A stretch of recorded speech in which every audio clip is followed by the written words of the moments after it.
Welcome to Gem Collectors Show with Shawn. And I am the Shawn that you look forward to seeing, and I hope many more of you each week are joining us from the large followers that love to search YouTube. I certainly know that we have a 22-year-old Raven's child that, just does everything on YouTube, this and searching and looking. And I really discovered also that so many people, by the way, my son came. I got to have a wonderful visit with him. And at the time, the Jeep needed the tire change. So instead of getting out the manual of the Jeep, what does he do? He goes and he actually uses his phone to look up how to change the tire on the Jeep and where the different tools were located before he used the manual that was right there in the glove box. So it's a different generation altogether. So love that I'm here, but this is just a new avenue for this show, which has been operating as a podcast for 4.5 years, and before that, 9 years as a live show here at Gem Shopping Network, which of course is a 24/7 network.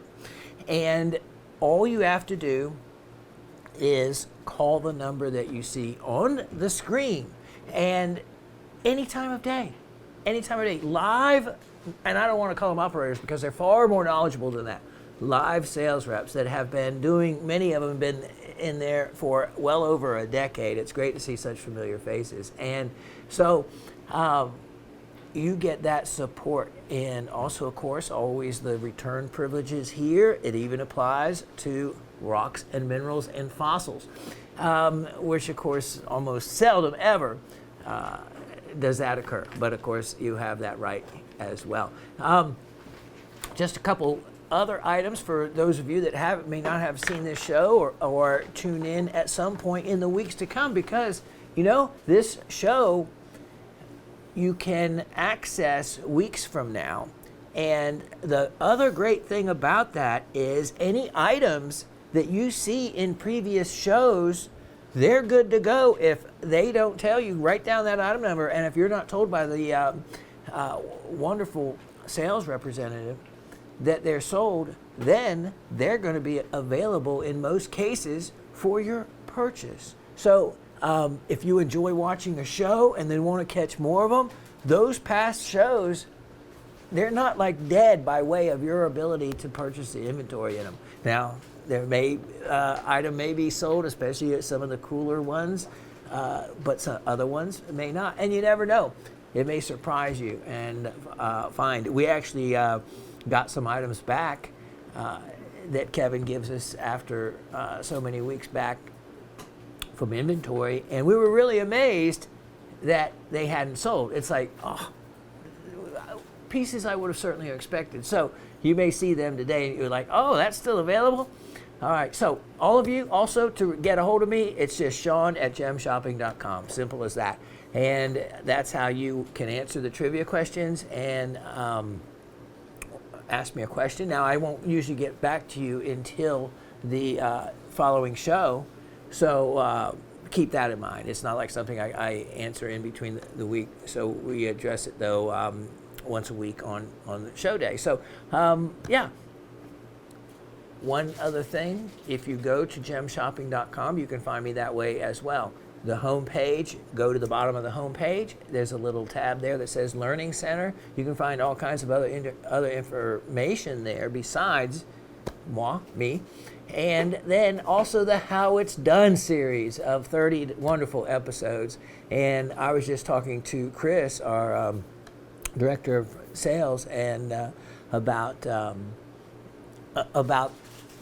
that and this last little vestige and community we have of the rocks and minerals still being here, because he actually was one of my sales supervisors when I had the live show many years ago. So a lot of familiar faces around here. Sometimes we don't get to see each other too often, but it's neat to see a familiar face that from way back. And he always loved the rocks and mineral side to it as well. So it was good to see him. And in regards to him, I was also discussing the How It's Done series, how many views some of those episodes have had. And the How to Drill a Gemstone one is well over 100,000 views. So that's quite a need. And the neat thing, I was reading the comments, because there's another section that you can comment from directly regarding when you see those. Now, it's better if you want to reach me at Shawn@gemshopping.com, but you can comment directly on the view page from those shows. And one of the comments was the episode that I did of how to remove a ring that is stuck on your finger, or I don't know exactly how it was titled, but that was basically the gist of it. And I got a wonderful thank you, and how he got the knowledge he needed. This was someone from Wales in the United Kingdom, England, that had apparently searched and put in how to remove a ring from a finger, and up popped our episode that Asif had directed and I hosted and did the work.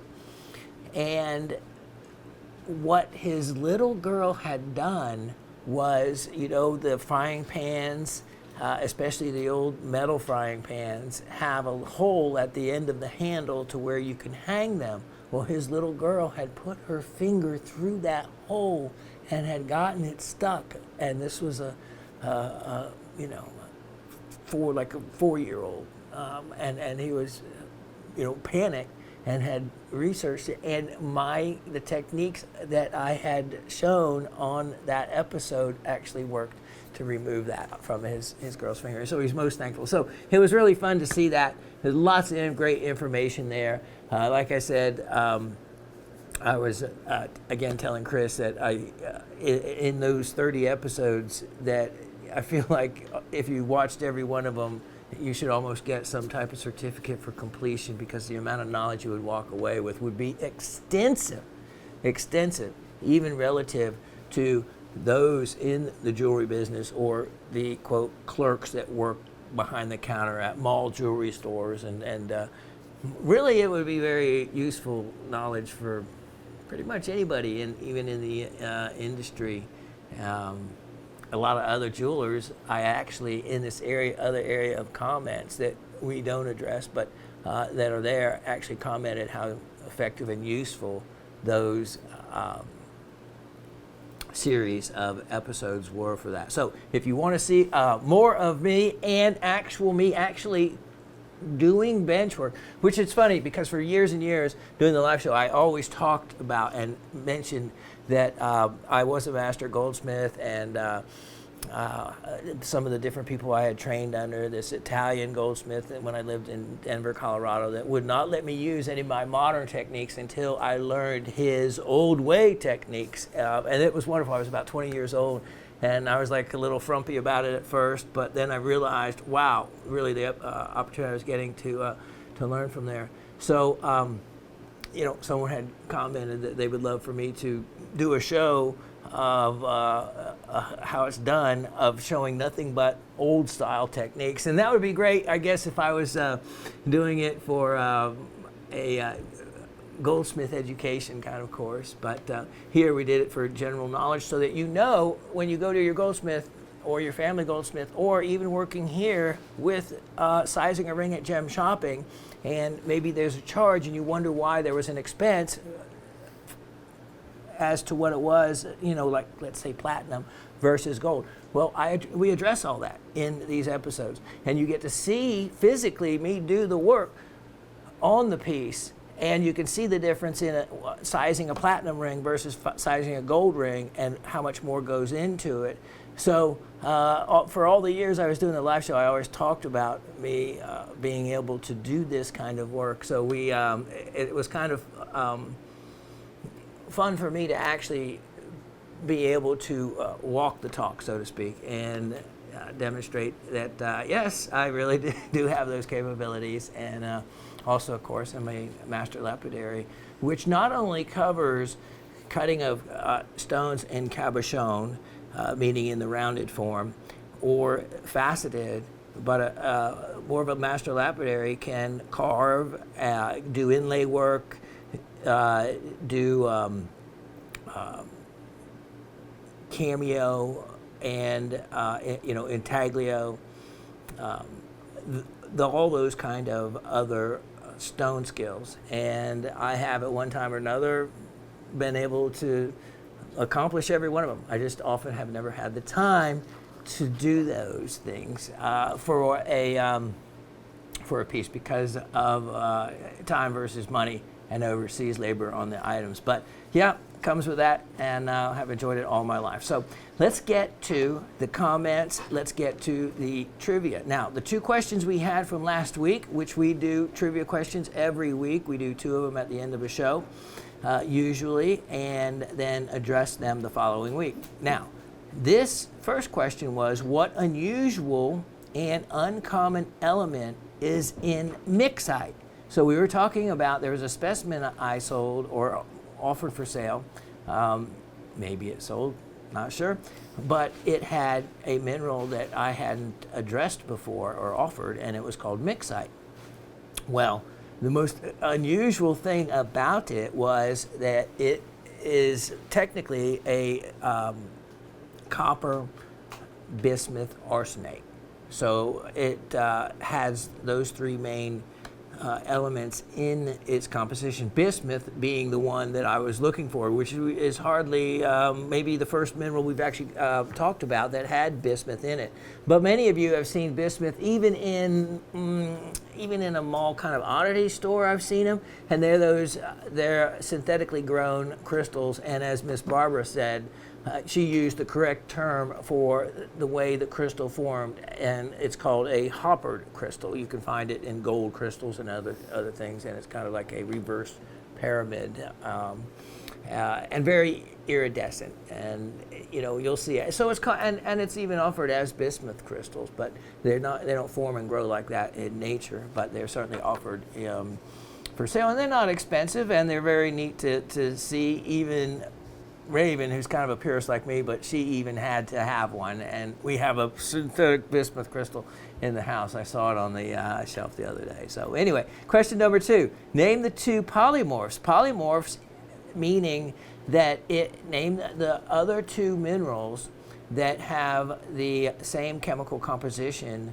but a different crystal form. Name the 2 polymorphs of sillimanite.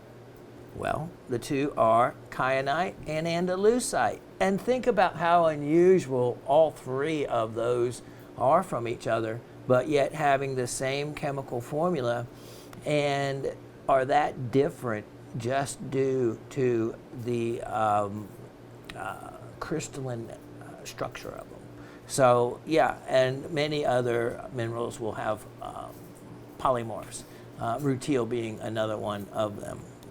That'll have several, and of course we also know iron oxide. Hematite has many other, from girthite, limonite, marcasite, and it goes on. All right, so that's what we're looking for the answers. Let's see how everybody did. Miss Gabby says, "Hi gang, hope everyone has or had a wonderful Thanksgiving on the road and watched the show a day late, but another winner." That was last week's. Sorry about that. Here we go. Okay, we have Miss Gabby. He starts off anyway. "Happy holiday season to you and yours. Not sure why I'm feeling so nostalgic and sentimental, but I am. Thank you for the opal parcel. I have mentioned before that opal, garnet, and tourmaline are my favorite groups, if I have to choose. And we can never have enough, right? Absolutely. I think I am going to tumble these. I am so happy that you get to see your son soon." Yep, as I did. That was my week this past week. So that's one reason why we are not only doing some items you may not have seen before, but a sale today. Yes, we are doing a sale. Wait till you see. My heart is full for you and your family. Going to send pics of our tree next week. Going to have to get a smaller tree or get Summer to make more ornaments, LOL. If she is available, I will get a list of other specimens. I continue to send love, light, and healing thoughts. I so hope we get to meet someday and just talk rocks. Well, it will probably take more than one day. My very best, Miss Gabby. Yes, you are right. That's a conversation that would never end. My favorite topic, of course. And regarding Summer and her artwork, for those of you that aren't aware of what Miss Gabby is referring to, is Summer, Raven's 22-year-old, is a amazing painter, and she can look at a picture of a crystal structure of a mineral and transfer it in any kind of, it doesn't just have to be paint, it can be markers or whatever, to what she's been doing is wooden ornaments. And so we've offered those, and Miss Gabby has created a Christmas tree, which I was wondering about that. And we were just talking, I told Summer that if she made some more, that they would probably sell.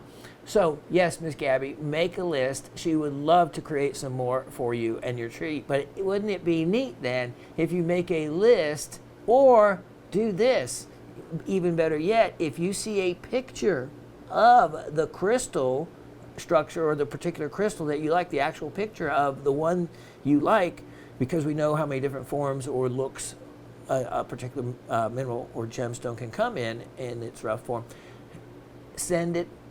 Now it's much easier. You can send it to Shawn at gemshopping.com, and she can use those pictures and create them that way for you, and she would love to. She needs the work. It's the holiday season. So anyway, I know she'd get on them right away if you wanted to do that. So I was wondering if there was enough for your tree, and I can see that it needed a few more. But great idea for you to custom pick the ones you want. All right, next we have Miss Cindy in Pennsylvania. Hello, Rock family. Got to be quick. Up in 5 hours for another long day. Very interesting show as always. You know we love it. Miss Cindy getting the answers right. Bismuth and the polymorphs correct. Have a great week, everybody. Cindy in South Central Pennsylvania. Mr. Anthony in Massachusetts. Hello, all. Happy holidays to everyone. Great show. I was calling in last night, but GSN must have been giving stuff away. I couldn't get through. I'll try today. I'm shooting for the Halloween last week. I got the Macesso chocolate opal. I had never had a full knobby before, just the concave version. Oh, that's great to know that you got that piece. It'll be difficult to resist cutting it. I can just tell you that. But have a great time looking at it and studying it. Trivia: the unusual and uncommon element in Mixcite is bismuth. 2 polymorphs of silicite are analucite and kyanite. Great job. A few weeks ago, I got a Mexican opal rough parcel. One of the pieces appeared bluish and is attached to a matrix of pyrite. I polished this up. Wow, it really pops. Thank you, always in always giving. I know. I'm looking at Raven and I are looking at each other. It just goes to show you that I don't cherry pick those parts. She just said, how did we miss that? It just goes to show you that we don't cherry pick and go through those parcels. You know what? I wouldn't normally say this, but if you don't mind, Shawn at gemshopping.com, I would like to see what you have done with that piece of pyrite. I don't even know how I would have missed that. I do know there was a piece of bluish opal, but I do not remember any pyrite. I'm trying to picture that. But good on you, mate, because that's a cool treasure. That's a cool treasure. And I'm just going to tell you this.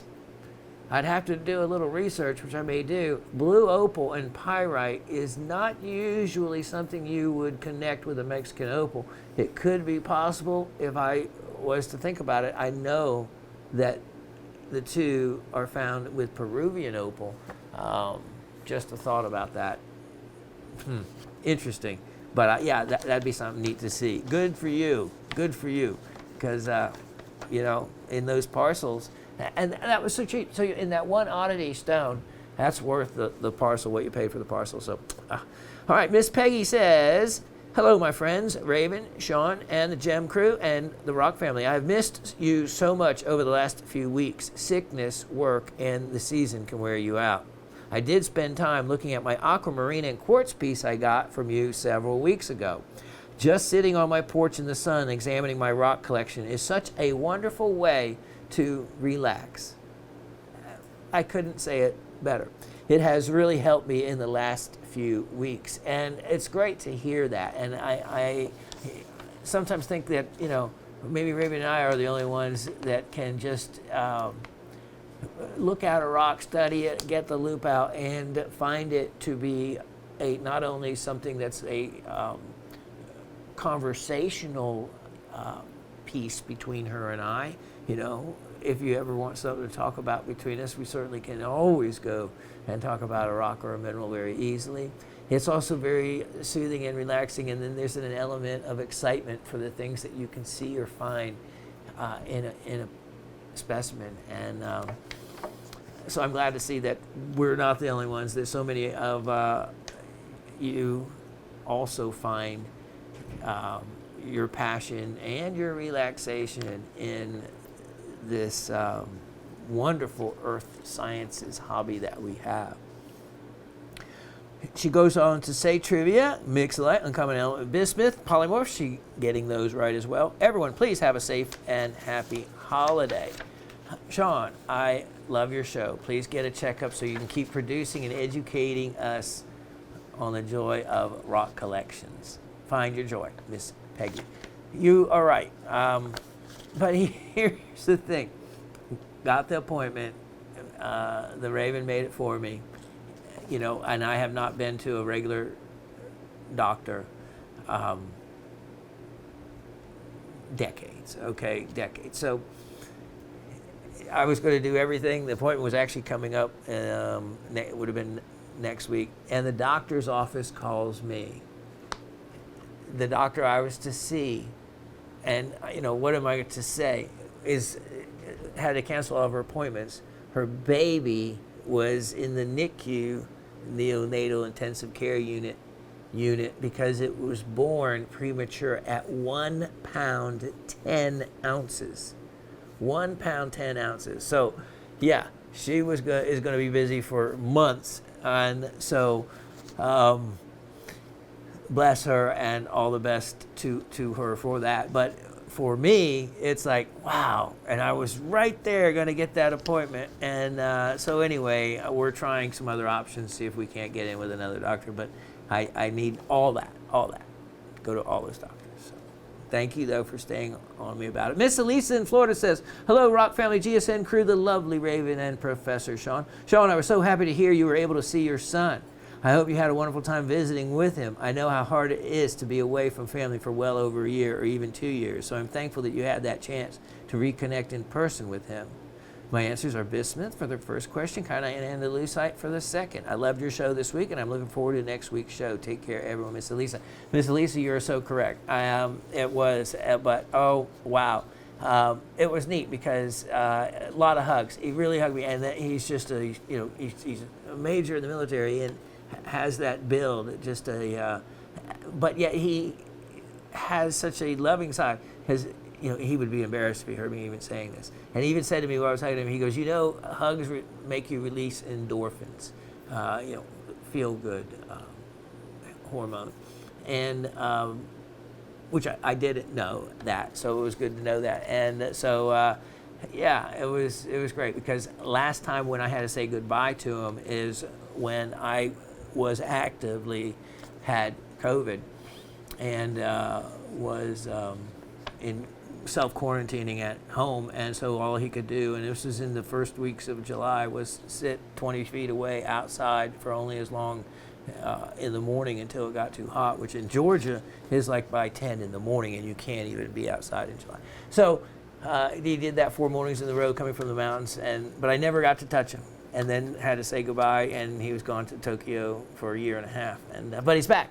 He's back, and he's going to be stationed for a couple of years now in Washington, D.C. So I'm really excited and happy to have him back on terra firma here in the great old USA. Miss Karen says, I haven't written in quite some time, but I have been watching and purchasing. Listen to what Miss Karen says. She says, I just thought I would let you know a couple of things. I'm the one who purchased the Covalite that you showed quite some time ago that had the interesting story and the paperwork.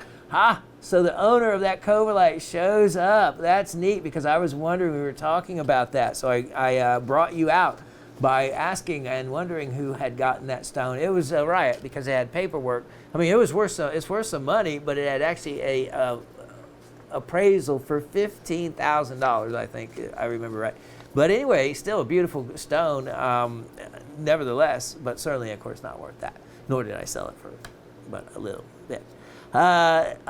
Recently, I purchased the iridescent Reynolds County Calcite. I know the one. The Gilgit Pakistan Aquamarine with Shoral. And the Sweet Home Mine Rhodochrosite and Fluorite. I am quite the sucker for rhodochrosite and sphalerite. Trust me when I say all of my past, present, and future purchases are going to a loving and appreciative home.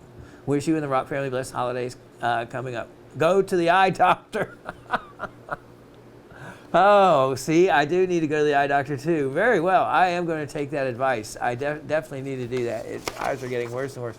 And that's so sweet. I don't take comments like that in any way except for the way that I should take them. That you guys love me and you want me to be here for a long time. So thank you, Miss Karen, very much for your concern.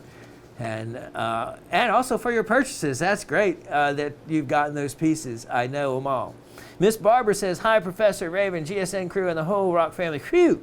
They finally got the right episode attached to the 12/6/21 label. I was calling in to buy a dioptase crystal cluster and saw that I had the exact same specimen in my hand. That's when you know you made the right choice when you're trying to buy it the second time. Then I remembered your comment about Cyber Monday and realized this was a mislabeled repeat. Color me embarrassed that I like the specimen so much I tried to buy it twice. And see, exactly. So you have, your tastes remain consistent for in a particular direction, and that's nothing but a good sign.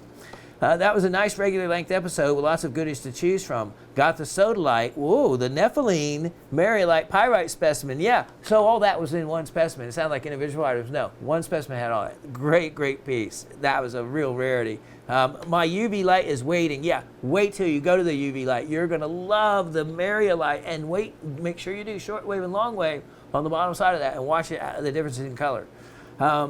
So happy to hear that Brad got that superb Hackmanite mariolite a few weeks back.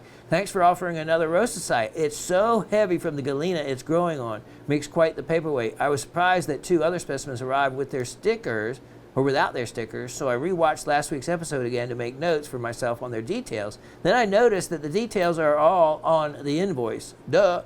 So it was a double dose of Shawn for me this week. See, it was worth watching the show anyway. But yeah, gem shopping is great about that. The description and my full description that I would put on the tag is replicated multiple times through our system.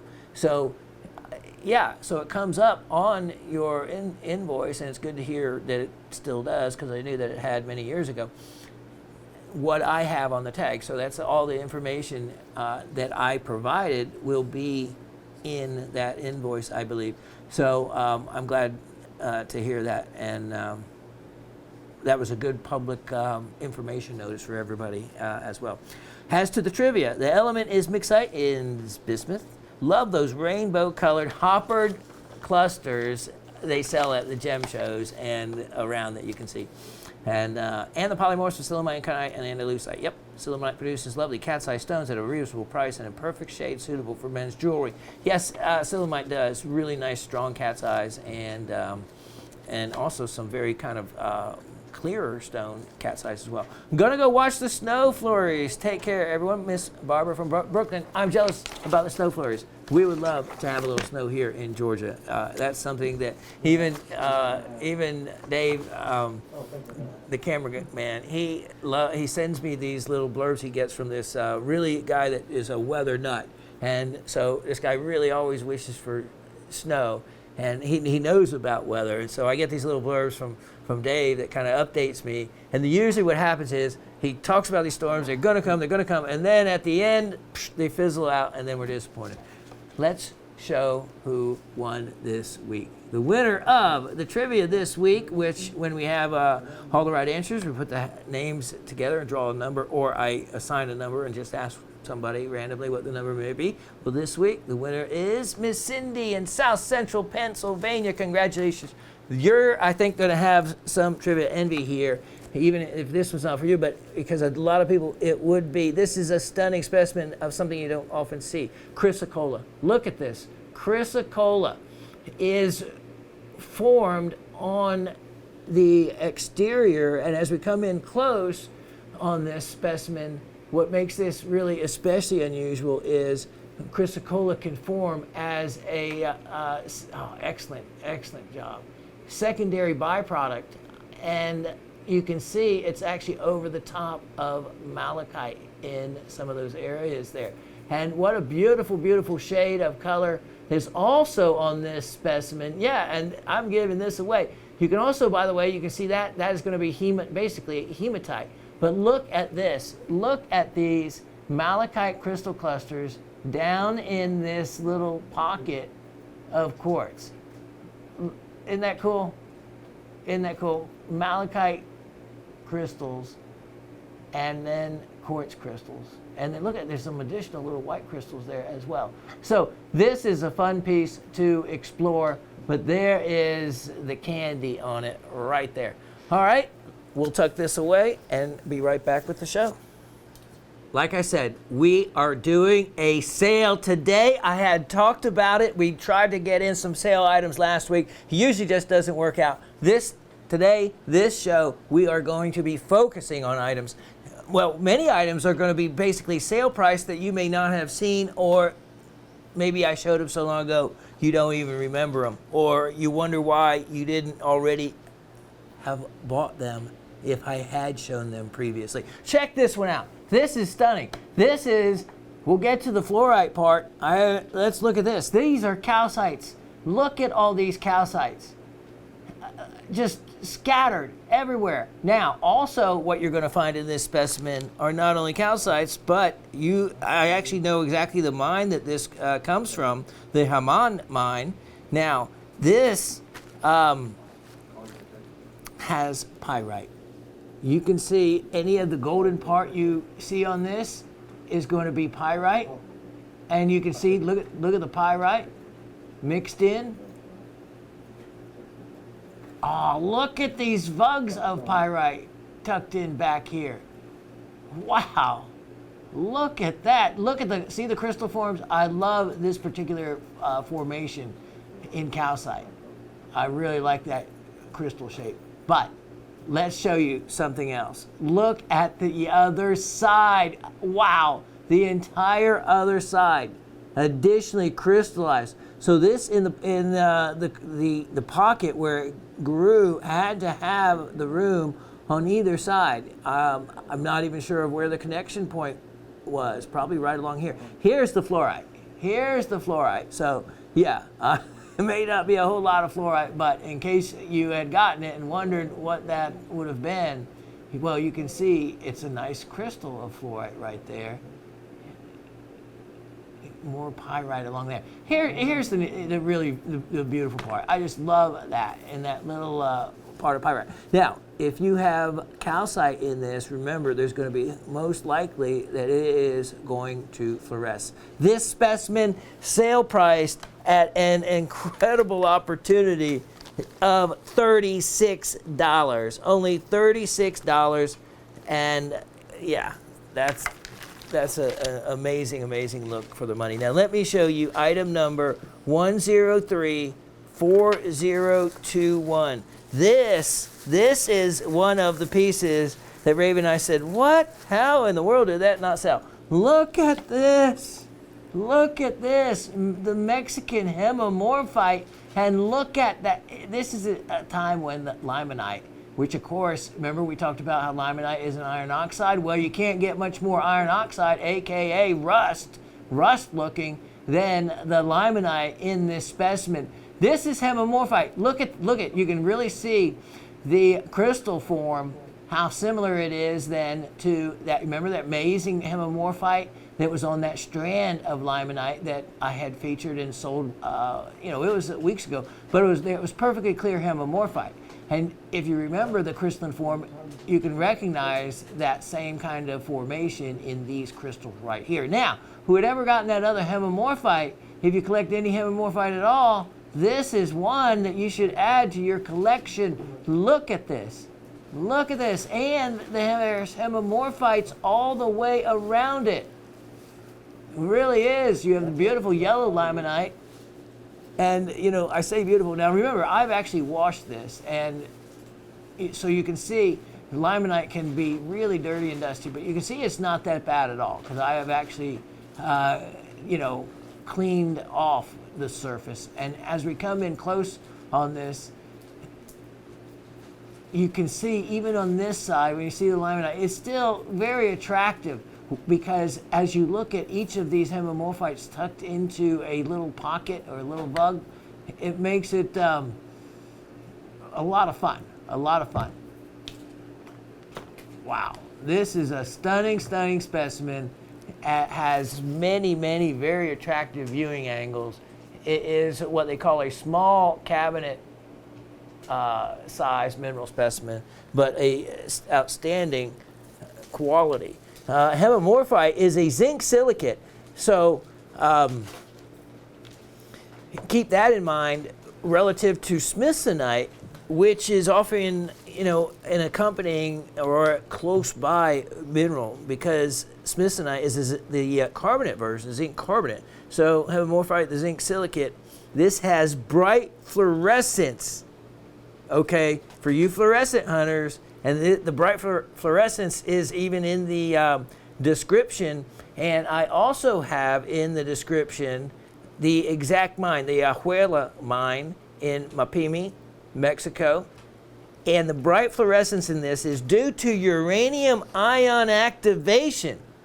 Now, if you didn't purchase it, it's not where there's any kind of a level of radiation, let's say, that would be of any concern whatsoever. I mean, it does have a CMP account or CPM count per minute of 250 to 300, which is about in line with a lot of different fossils that you would find. But it's kind of interesting and neat for it to have that, because it is what allows it to have a high level of bright fluorescence, and also a very collectible specimen of hemimorphite. The color of it in general, also, remember, a lot of uranium ion included minerals have, or just as part of their structure, are a bright yellow or greenish in color. Oddly enough, so is what they call uranium glass, or that collectible glass that they used uranium ions for coloring back in the day, which is a very collectible type of glass now. This specimen shouldn't do it, but I am. Anything I'm showing today is going to be less than whatever it was before. It was already an incredible value at $77. I shouldn't do it at all. I'm going to make that only $68. That is an incredible value for that type of piece. And again, knowing exactly where it comes from and exactly what is creating that bright fluorescence, that's a real, real beautiful, beautiful collector's piece. Now, let me show you item number, make sure I can read my writing here, 1028,621. Let's make sure the right thing comes up. 1028,621. Do we have a pair of crystals? Yep, there we go. We got the right item number. All right, now let's show you what you get. Oh, look at this. Look at this. Look at this emerald crystal. Now, this is part of a barrel collection, and if you don't have any crystals, Beryl is the family name for the beautiful gemstones, emerald, morganite, which is the pink variety, and aquamarine. This collection has two. A beautiful emerald crystal. Now, if you've ever seen my pendant, this is pretty much just a smaller version, completely natural. This crystal from Bahia, Brazil, and can be easily drilled. It also has a wonderful color tone to it. Look at that richness. Look at that green. I am telling you what. Yeah. Thank you, sir. What a beautiful, beautiful specimen that is. Okay, then the other part of the collection is an aquamarine crystal to go with it. Look at that. So, 2 members of the beryl family. This is a really clean stone, actually. And as we come in there, you can look inside that gem, and you can see a really nice little iris there, actually. But that's only at the edge. If you were looking to cut it, there's a huge open area there that would cut a stone. This would be one you could actually consider cutting, even though it's still somewhat of a nice crystalline form. It's not a perfect crystalline form. So for those of you that cut, it would be all right. Put some pretty irises there if you don't. It'd also be one you could drill and create a drop pendant from easily enough. So 2 specimens close to the same size in each other if you want to do something creative that way. In a earring on either side of the head, emerald on one side, aqua on the other. Why not? You have the March birthstone and the May birthstone. Here we go. Sale price on these. I am dropping the price. Let's go from, wow, it was already $44, which should have sold them at that, but let's make it $38 for the 2 pieces. $38 for the 2 pieces. Now, let me show you item number 1017421. 1017421. This is the last we have of the individual Riker mount. Yep.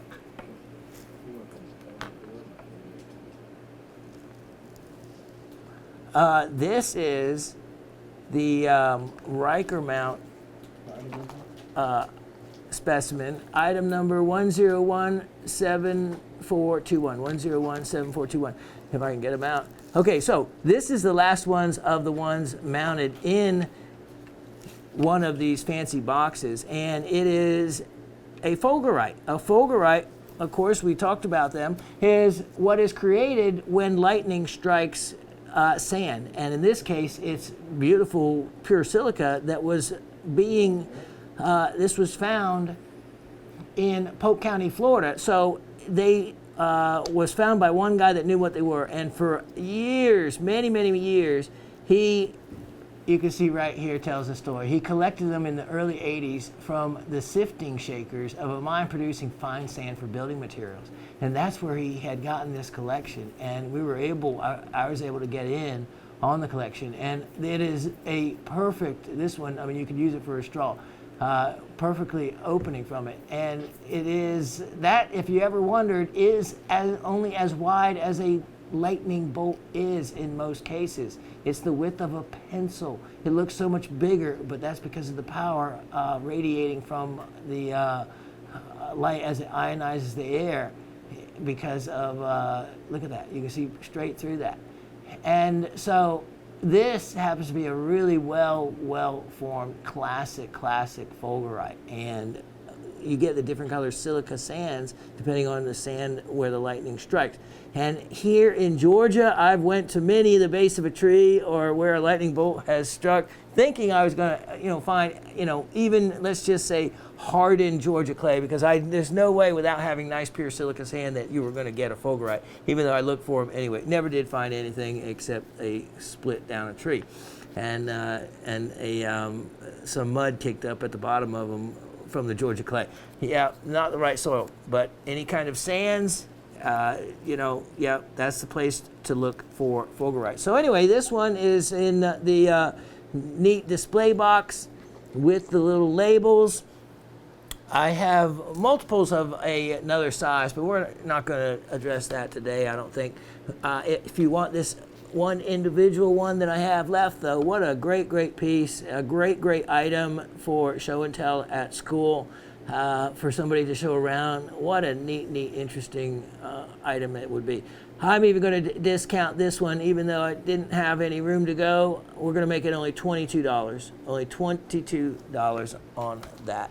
Now, let me show another incredible opportunity. And this is item 988221. 988221.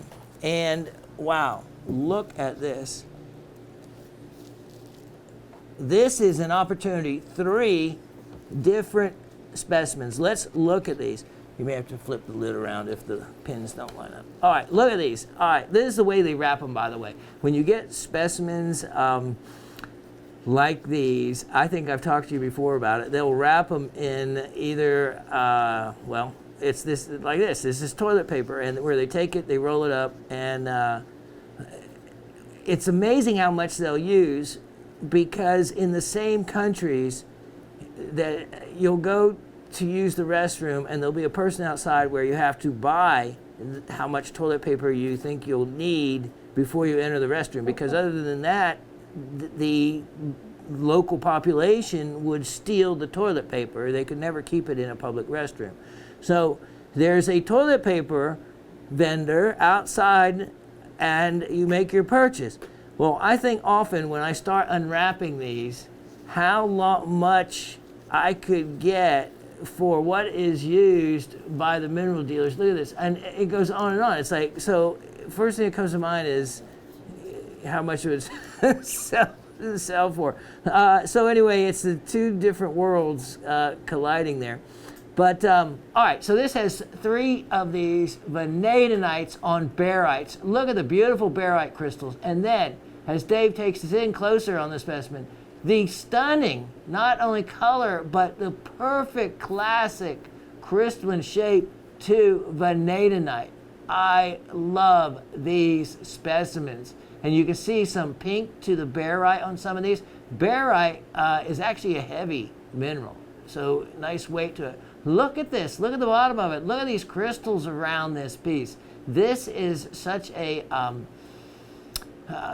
color variation. It's just striking, the orange against the white. Okay, there's specimen 1. Here it is. I'm not even going to unwrap these. They really wrap so well. It's best to kind of leave them. I'll unwrap it. Okay. Look at this one. And you can see the 2 colors of vanadinite on this piece. A little bit of different color on the vanadinites there. Look at the beautiful, beautiful pink barite. And then the 3rd specimen here is another beauty with the crystals on the beautiful blades of barite. So 3 pieces to this collection. I think this is like 175 grams or so total weight, so some good weight there, and a amazing sale price. I don't have another collection of these that I can offer at this price. Ready, set, I'll let you wrap the last one up, Miss Raven. All 3 of these we're going to offer for only, which I don't know how I could do it for this, $36. That's $12 a specimen on average. $36. Wow. All right. I'm going to take those away. Let's get them wrapped up well, and I'll be right back. Okay, look at this. It is as beautiful as you're seeing it now as it is in person. This, of course, is one of the large emerald clusters that you can find in the Bahia area of Brazil. The Bahia emerald mines, as they're known, are well known and famous for producing large emerald crystals that have an ability to be very translucent, and they're great not only for specimens but also for carving. And they have a really rich color tone in them, as you can see, that reaches deep into these. As far as the light, look at that. Look at how far in, which is really a tell for just how translucent a particular specimen is. And you can see also that just that rich body color to the emeralds. And look at that. Thank you, sir. So what you're seeing sometimes in the specimen doesn't really portray everything else going on with it. Now, this has biotite mica. Now, I did put one of my spray coatings on it that gives it a little bit of the wet look to it. It has biotite mica, which is a potassium-rich mica compared to like muscovite mica. So biotite, that's why you see it's a darker mica that you see compared to muscovite. It's not as flaky and often not as reflective. It was named in 1847 in honor of the French physicist and miner, and his name was Jean Biot, lived 1774 to 1862. So that's how things like that get their name. That was from actually an actual person. So I always find that interesting how things are named. All right, look at this. Look at these crystals, and wow. So look what I've done. I took a slice off the end of this particular specimen and a cut off the bottom. Look at that color green. Think of if you were going to do slices of this material, how many beautiful slices you could get. Look at the richness of this particular crystal as we come in on it, and you can just see, look at that. Look at that wonderful color tone and interior crystal shape. It's almost a phantom growth, a crystal growing around a better quality crystal. That's kind of neat. I hadn't noticed that before. All right, as you look over here, one of the other very unusual minerals that is can be found is graphite. Graphite can be found with the specimens, as you can see some there. And look at the rich biotite on the back as well. And then, of course, these huge, large emerald crystals. Look at going in different directions on this piece. This is quite the showpiece, certainly cabinet quality. Oh, one more spot. Let's go in right here. Look at this. You can see a little portion of the surface of this has been appears to have been broken off, or looks hexagonal, where another crystal actually grew outwards this way from it. But it gives you an idea, once you're past the oxidized surface, some of the better quality emerald that lies within. Often the emerald, or with many different gems, especially nephrite, jade, and jadeite, the exterior will become oxidized. That's where you get your mutton color jades, often your red color jadeite colors, is going to be that skin of the boulder on the outside that will oxidize or alter in color due to its exposure to the surrounding ground or to weathering exterior factors, the air, so to speak. So that happens with other mineral specimens as well.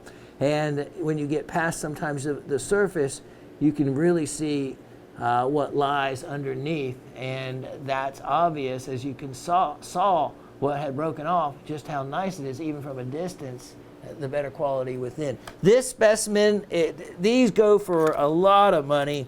There was that one that's still in contention that they claim is the world's most valuable emerald, and you can search it and look it up, and it is a Bahia emerald crystal cluster, just similar to this except much bigger, that they evaluated at a enormous sum of money. And anyway, value is a wide range on this material, because in one hand it is worth a lot, on the other hand it's not worth the money that you could calculate it to be worth. And so that's always the issue. In the end, the price I'm going to make you is such a great value on it that in any market it's going to be a steal. Let's do this for only $388. $388. It could easily be $1,388, $2,388. Huge, wide variations in the way people will evaluate this material. But I know that due to its weight at 1,575 grams, that no matter how you calculate it, the value is certainly well beyond $388 on that beauty. So take advantage of it while I have it. Now, let me show you something that this is near and dear and personal to me. Item number 974520. Let's go to Chunky Gal, North Carolina. This specimen I mined. It is a specimen from an area. Think about it. How many areas in the United States can you actually find ruby or sapphire? There's not many at all. You have Montana is known for it. You have other places that you can find corundum, but not into the valuable colors of ruby or sapphire, or in areas that have been deemed as ruby mining and ruby mines.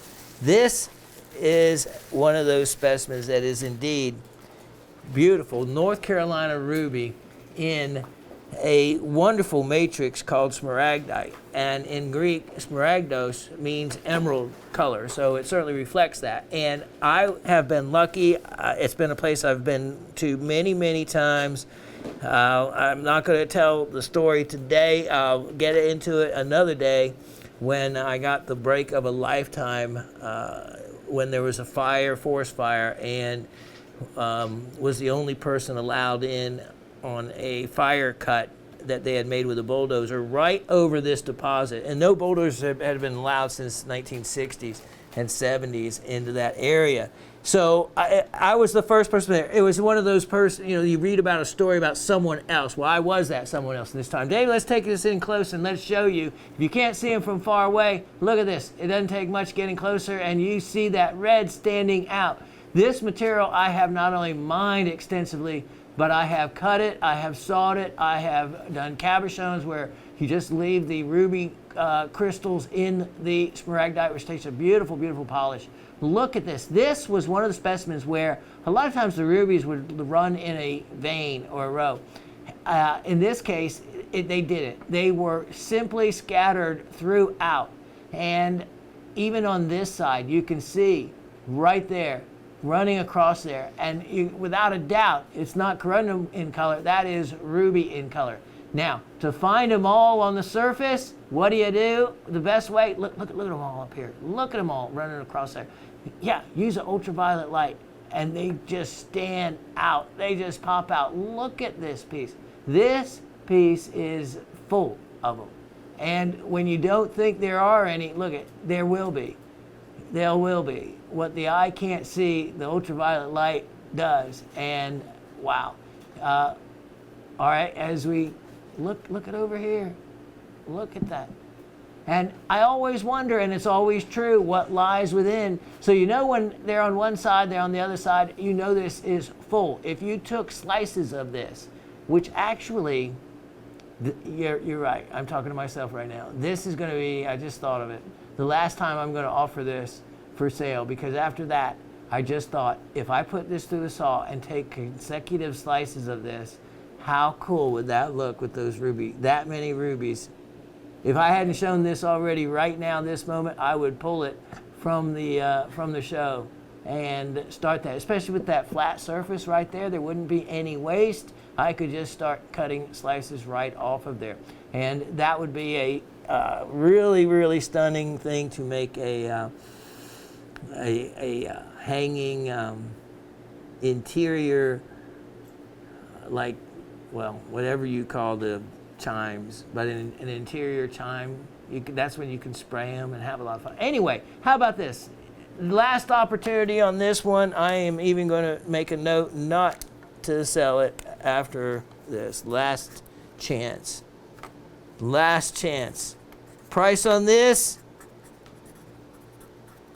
I just can't imagine if you knew how rare it was. Remember, ruby in the United States is a difficult thing to find. There is not many locations you can find it, and especially in this location, you can't go and dig this. That's not going to happen for you. It only happened because I had been there so many times. I wound up at the right place at the right time. I went there 3 times before I ever found anything. Before I cracked rock, it is hard rock money. Price on this piece, $77.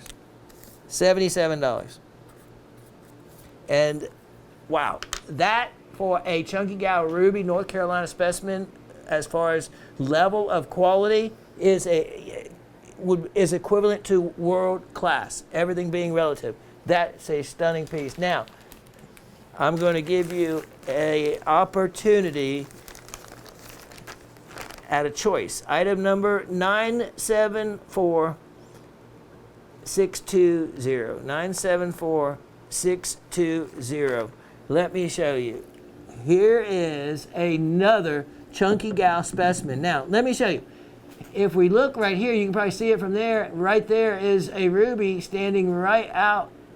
And there is spinels often associated with this material, and they'll be black. I'm not sure if these are spinels or if they're a hornblende or not.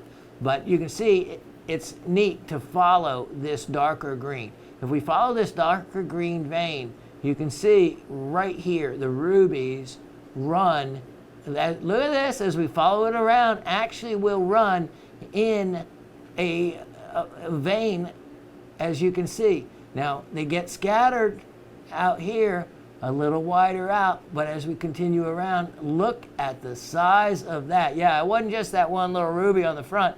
And as we come around the edge, let's see if it continues. Yeah, it continues at the angle. There they are. We pick them up there.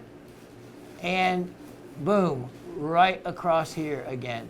This is a really neat specimen. It has a large, large ruby. And again, then what is on the inside? There's every possible opportunity. This would be one that you could consider if you actually hit this specimen, because I have broken so many of these, I kind of know how they break. This one, it would break off right here if you wanted to. It would break off through there.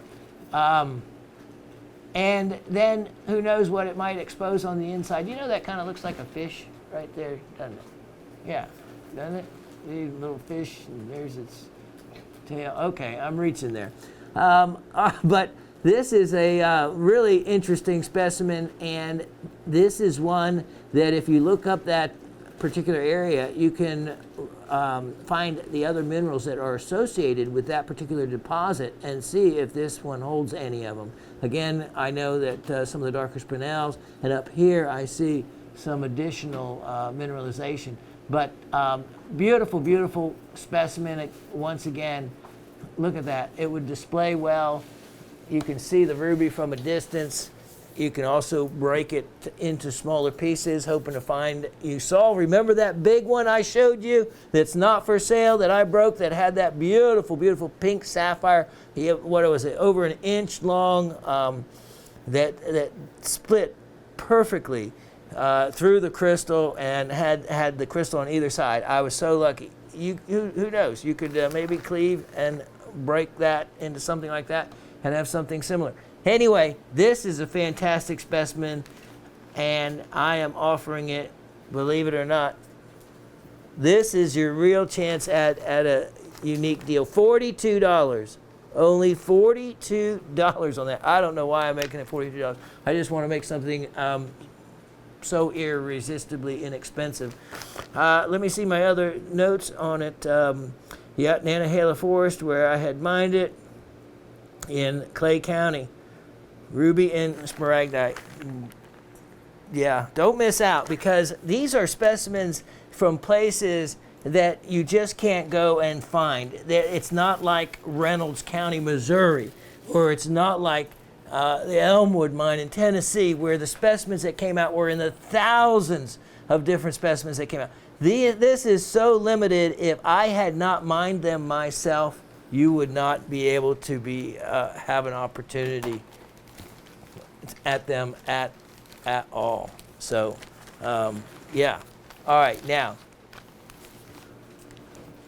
let's keep going here. I have another. This one is, let me see if I can get it out here. Is a estate piece, actually, and it is item number 101. 0021, 1010021. And as I clean this off, let me show you. Yep, came in a little, look, this is the original box, the way I got it. Look, even with a, not quite a cigarette butter, but someone set something hot down there. That's part of the deal. You get it all. What is, look at this. Little primitive label here, but still, that's part of the provenance. Apatite, all right? Maybe spelled a little wrong, but look at the crystal nevertheless. What a fantastic crystal. And look at the matrix that is on. This is actually attached to the styrofoam, so I'll leave it to whoever gets it to take it off as they wish or not wish. But this is really nicely attached attractively to the matrix, which deserves some investigation as to what is all involved in the matrix. Look at how pretty that is. Just kind of like that. Price on this, it is sale priced. Oh yes, you're gonna like this. $18. $18 sale price on that.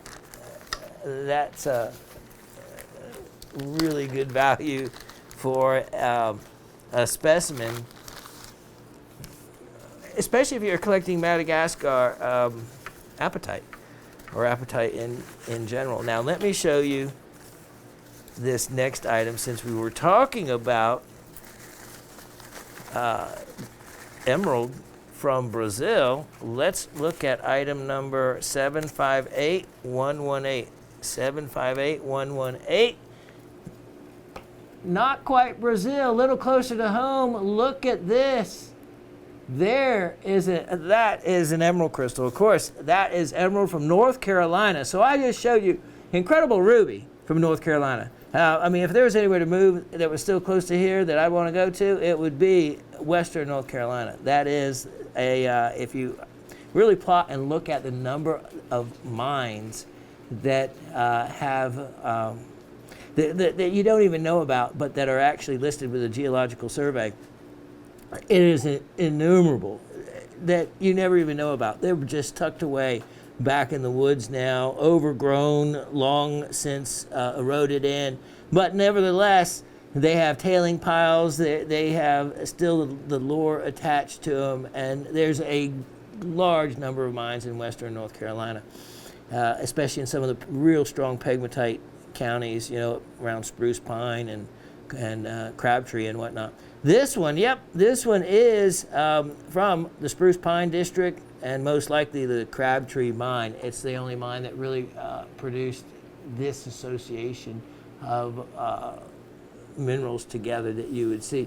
Look at those large emerald crystals. This can be easily drilled. I'll drill it free for you. Just tell the sales rep that you want it drilled, and they'll create a work order for you. Look at all the shapes, and you can see to the crystals. And this one will have some beautiful olive green color tone to these crystals as well. As you can see, excellent job. Look at that. So yeah, it's got emeralds. I'm not even looking at the emeralds. I'm looking down here at these other crystals. The olive green, different types of members of the hornblende family. Can be augite, can be agarine in there. Even there you have the emeralds. Some might be some dravites in there, but you can see they're not quite as tourmaline shaped as you might expect. That's because they're not. But it's really pretty to look at them like this, nevertheless. Thank you, sir. Those beautiful emeralds, though. That's what it's all about in this particular piece. This actually comes with a stand, one of the rare times that my cheap self is going to give a stand away with it, just because it shows so very well nice in it. I want to make sure you have something for you to display it in. Have me drill it if you want, and then you can hang it in your kitchen window. That's where we actually have one hung in ours. All right, for me to sale price this is ridiculous. but you haven't wanted it before at the other crazy inexpensive prices, so let's just make it a little less, and at this price it'll have to be the last opportunity, because if this was offered on the internet, it would be it would shock you compared to my $44 that I'm asking for this. Only $44 on that with the stand. I can assure you, you'd be adding $100 easily to that if it was something that you found elsewhere. I have sprayed it, which you actually would want on that piece because the spray actually strengthens it. I've had these pieces like this that are actually have been flexible. I've actually been able to bend them. It's kind of unusual. It was just an unusual property, I thought, with the minerals that allowed me to do that. Or sometimes a challenge for myself is to saw them as thin as I possibly can. That might have something to do with it as well, me playing around. All right, so I have my Spencer Idaho Opal. Well, I should just take that one back home. I don't know if I'll show that. I'll have to decide. If I don't and you're interested in it, just mention it. All right, let's look at item number 1033921. 1033921. Now, this is one of the group of minerals I told you that you need to get in on if you do not have one. Look at the size of this. This is a red zircon coming out of Pakistan, and from Archu, from the Astor district, and this is stunningly yellow, completely yellow under shortwave fluorescent light. This is a monster size red zircon crystal. Look at that. That is so beautiful, and really, it's amazing. Natural color, and let me see something here. Yeah, this is just going to, look at the colors in there. And again, look at the depth of transparency that the light will penetrate this piece. So, wow, look at that. What a great stone. I couldn't imagine being the one to find an original deposit like that. Thank you, sir. What a beauty. All right, so that's stunning for everyone to pass this up, but you know what? It is now in the sale price offering, and big discount from $88. How about this? $68. $68. And that is a, when I put the F next to it, final price offering on that one. And I wouldn't even normally mark it down at all, except I'm doing a sale today, and so that's what we're supposed to do, right?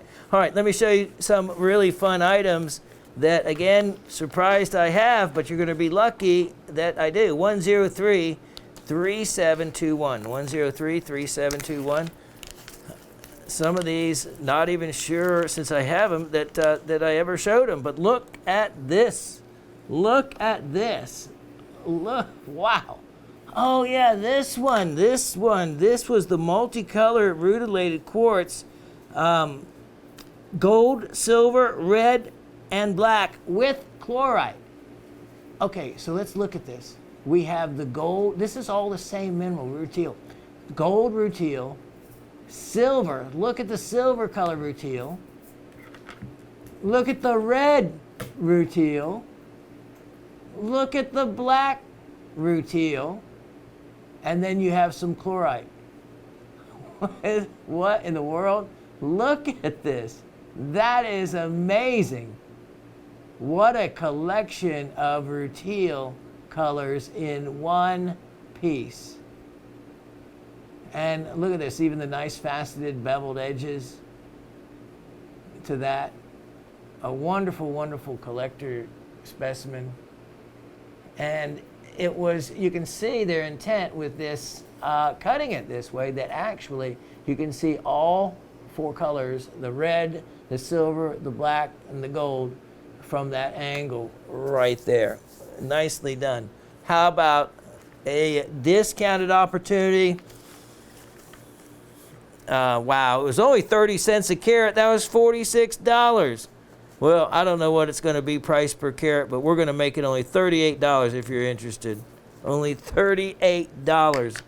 And those kind of pieces go for a lot of money. Rutilated quartz they're using in mainstream jewelry now, and it's getting more and more popular, running the price up. 103-3621, 103-3621. Let's give you a second choice. Look at this one. This is just nothing but mostly your golden rutile. Beautiful golden rutile.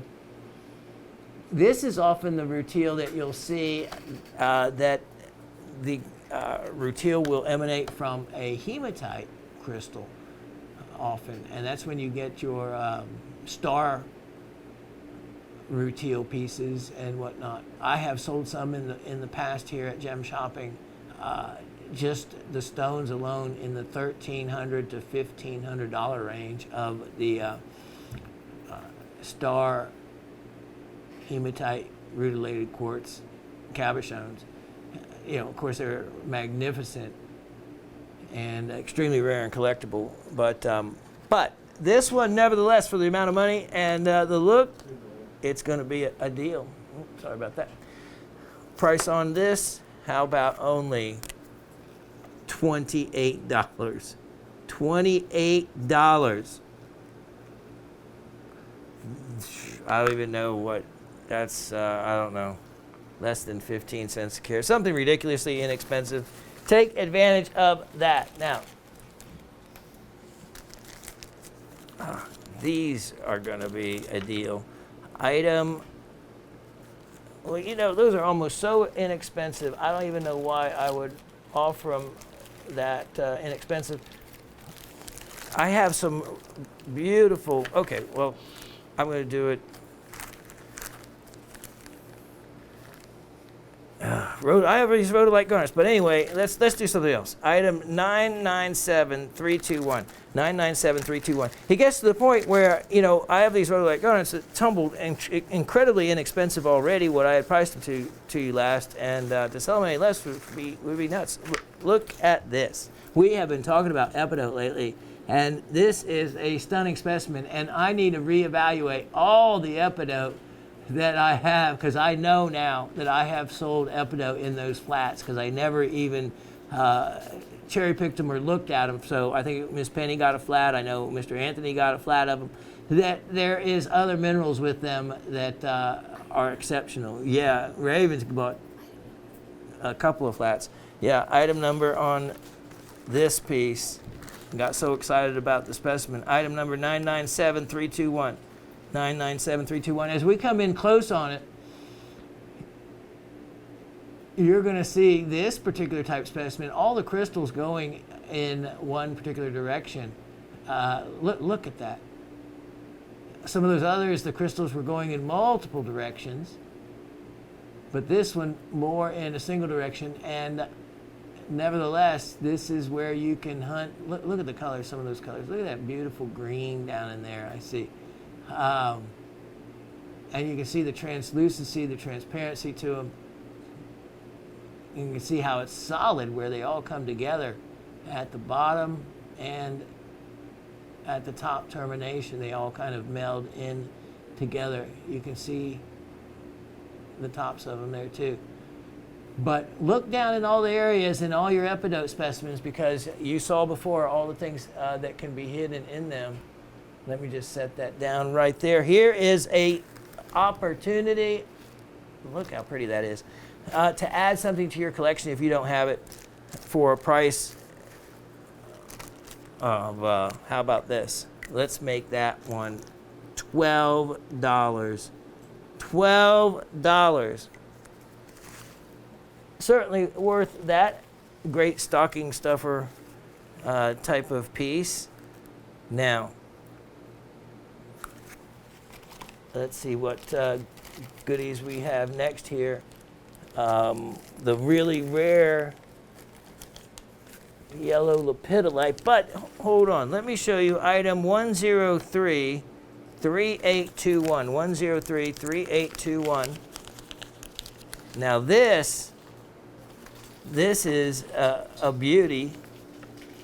It's a classic, and pieces like this can be easily transformed into other very attractive items. Like, you take those inexpensive night lights and you can easily juxtapose this in front of the light using hot glue, whatnot, and then you get a wonderfully backlit piece that is a your own creation. And let's look at the colors of like this particular one.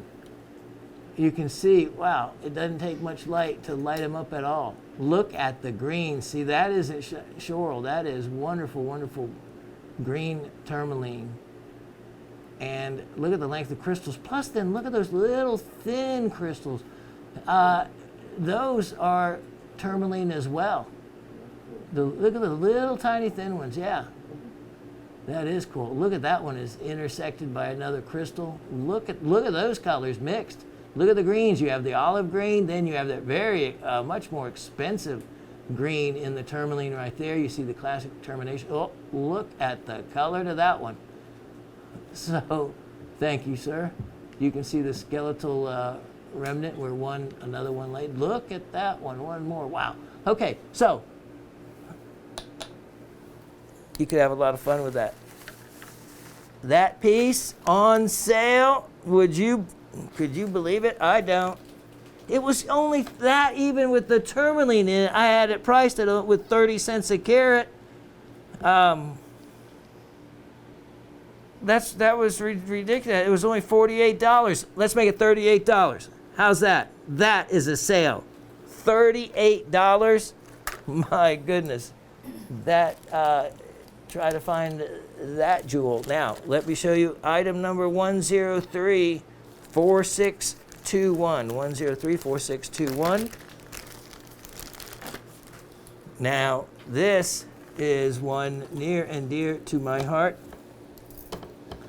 because it is my birthstone. So it is part of my collection, which I collected all the Garnet series and then Made in the USA series. Look at this jewel. Oh, wow. This is incredible. Beautiful Namibian demantoid garnet and a rare collector's crystal. And there's more to it than that. It comes from the Topaz farm. It is also has calcite as well. So if you can look at these crystals, you can see a classic formation to calcite in them, and then you have what they call a kind of like a calcite silica mix as well in some of these. And then I can see some additional white crystals, which most likely would be quartz. This is quite an interesting piece, actually. As I look at this from the different angles, you can see that it has a topazolite coloring and then also has some greener color, more related to an andradite color. Let's just look through this for a moment, and that will give us additional information. Look at that beautiful coloring. See what I'm talking about? See that other color green right there? We go right there. See, if you didn't see it with the eye, you'll get to where you can one day. But you can see by me using this light, you can see the two colors of green. On the right hand side, you have the considered more valuable in the market, the andradite color green, and then on the left-hand side, they call the color on the left-hand side demantoid as well. As far as the coloring goes, mostly demantoid colors should be more of the green on the right, but the color on the left in the market, they don't use topazolite. They just use demantoid for the entire color range. For me, being picky, I would have to say the color tone on the left is more topazolite, which is a higher iron content, and the colors on the right being more of the true demantoid color. Thank you, sir. But now you can at least see the colors better by me lighting it that way. Look at that. You can see the stair step, all those crystals, the stair step growth to them. And that's just some sticky stuff that they use that I don't like at all. All right, we're going to tuck this one right there for a moment. And you wouldn't believe the opportunity on this one. I shouldn't discount these at all, but I'm going to. How about, well, if you're going to have a sale, you might as well make one that makes the difference. From $88, $68 on that. $68, but I can't guarantee I'll hold that price if it doesn't sell in this time around, because it certainly can't be any less than that. All right, let me have a moment break here, gather up a couple of other items. I'll be right back. Check this out. Can you believe it? I still have it. Nobody got this specimen. This was one of the choice pieces I was offering for many reasons. Okay, this is stibnite. It's also, though, special stibnite. It's Japanese stibnite, world class. That's on the tag. And this is from... which, of course, it was kind of neat for my son to be able to speak Japanese and actually went to some areas that were of geological importance. Anyway, this is from the Ichinokawa mine, closed in the 1950s. So when you have a specimen that is from the 1950s, how many pieces could you find in the world market from this exact mine? Remember, I just told you the exact mine this is from. I know exactly where this is from. There's another way to show you. Okay, so let's talk about stibnite for a moment. Its chemical formula is simple: Sb2S3. Sb is the chemical symbol for antimony. Antimony, yes. So the S is sulfur, so it is antimony sulfide. The original Greek name Stibi, then it was changed to the Latin name Stibium for it. So you can see how they got to stibnite in the end. It's only a hardness of 2. So antimony is a big element now being used in, guess what? Batteries, and the big batteries, the car batteries, what kind they're using. So, I would think that over time there'd be an additional demand for it. Now, there is something else real unique about this. And if you're looking at this as you are now, and Dave already knows where I'm going, obviously, right into the yellow. And if you thought that the yellow material was something that needed to be scrubbed off, you're wrong. That is actually another rare mineral called stibiconite. Stibiconite. And its chemical formula is Sb valence 3 plus, Sb 5 plus valence, which is real unique and unusual.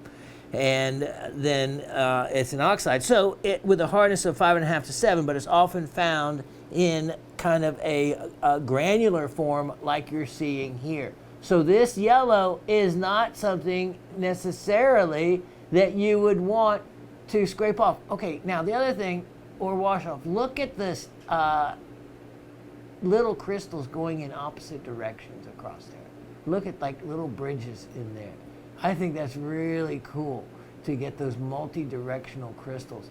This, coming from Japan, is much more unique and rare, and from this particular mine, than stibnite from other world locations. Look at that. Look at this piece. This material, needless to say, is difficult to get out of the mine without it breaking up. Look at that.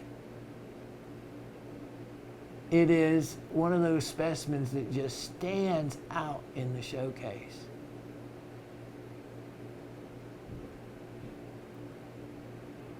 And wow, I have an opportunity on this right now. You know, since I'm showing it, I shouldn't do it, but I'm going to discount it from what I had offered it to you before and make this one only $228. $228. And if you think that sounds like a lot, no. For this kind of specimen, absolutely not. That is an exceptional value. And the Stibacanite, the yellow material, will give most everybody a second additional mineral that they don't have, because I can't imagine anyone having that in their collection without having the stibnite that is often found with it. Now, let me show you another prize, 103-4721. 103-4721. Look at these two. Between this one and this one, unbelievable that this one is still left available. Look at this, prehnite, but I am showing it to you from this angle because it has yellow prehnite along with the green. That, look at that, is extremely unique and unusual to find that. You can look at specimen after specimen after specimen and it not have the dual coloring of the prehnite in one specimen. Now, as you look at this, you can actually see there's a radial crystal of prehnite here on top of what is and would be a large radial specimen in this one. But look at this. Look at the epidotes. The epidotes that are formed with this piece. That is so cool with that. Let's show you and look at the colors to it. Look at that classic coloring. Look, wow. Okay, so we'll look at the epidotes first, but look at how the light from the epidote easily makes the entire prehnite glow. You know why? Because that prehnite is that gem quality. This is the kind of prehnite, if I polish that surface off, that you could facet. Now let's look at the yellow as we come over here. Look at that. Look, that just is a glow. Oh man, is that the good stuff? Thank you, sir. With the intersecting epidotes, I mean, in a specimen, what more can you want, depending on what you're looking for? In the moly prehnite specimens, it's almost really necessary to have epidote with them. It doesn't fully represent the prehnite or the location, what the location is known for, unless it does have the epidote and the prehnite together. What this has that most others don't is the yellow crystal of prehnite that has formed with it, making it an exceptional and very aesthetically attractive in my world. I mean, to me and to collectors, I can just say that indeed, that if you are a collector and didn't know it, but then yes, to have the combination of the three together so diminishes your odds of finding other specimens like that. It's that unusual to have. Since I'm showing it today, I will discount it when I shouldn't be. I have actually the exact location where this is from, and if you saw it's from the Keys region.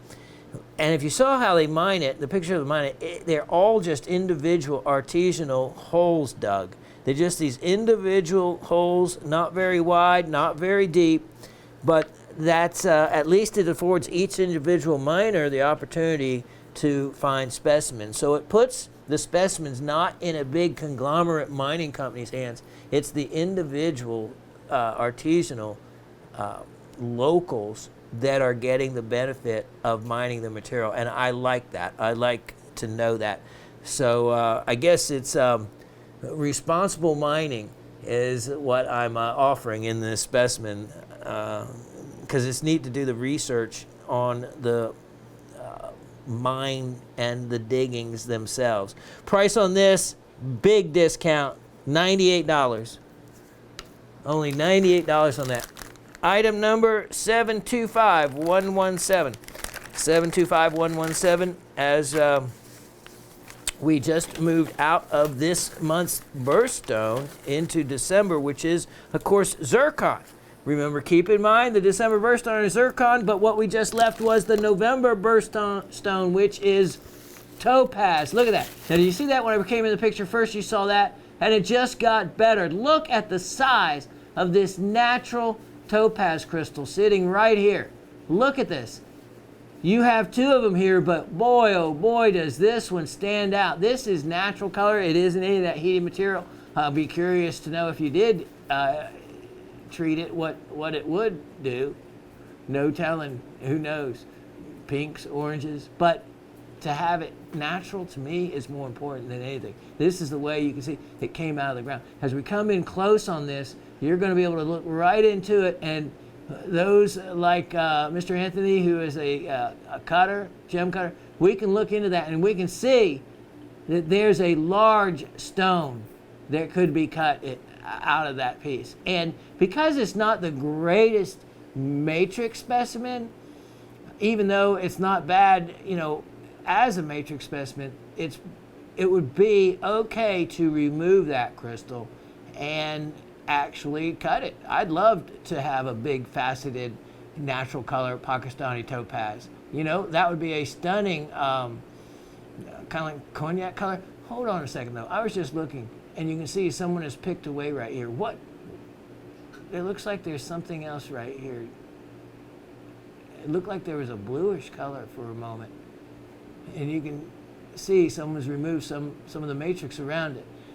This one is one left that you can explore, because I can see right now, see all these bladed, that's Clevelandite. That's another type of feldspar that's associated with these locations in Pakistan, is that bladed crystal like that, those thin blades. You see that in barite, right? And the other thing, you can do a hardness test to make sure you know it's not barite. Then you would know it is most likely Clevelandite, especially something coming from that area. And this is one left for other minerals to be found and explored, because I see some other unique formations over here, and I haven't put this through the entire fluorescent test and whatnot. One more thing, can we zoom, go right to that? I see one little spot. Okay. Bingo. There we go, folks. That is something I did not check out. And there's another one. That will be, there's another one. That's interesting. That's really interesting. Someone could have some fun looking and figuring out what that is. Believe me, that may give you another unique mineral, and it can be done just through research in the area and find out what other minerals, and it's a time-consuming process sometimes, but that's the fun part of being a rock hound, is also trying to determine what is what, and I don't always have the time to do it. Anyway, take advantage of this piece. It's really a really showy piece for what it is, and I can't believe that I'm offering it at the price that I am. And yeah, all right, last chance, $54 on that. Last chance, $54.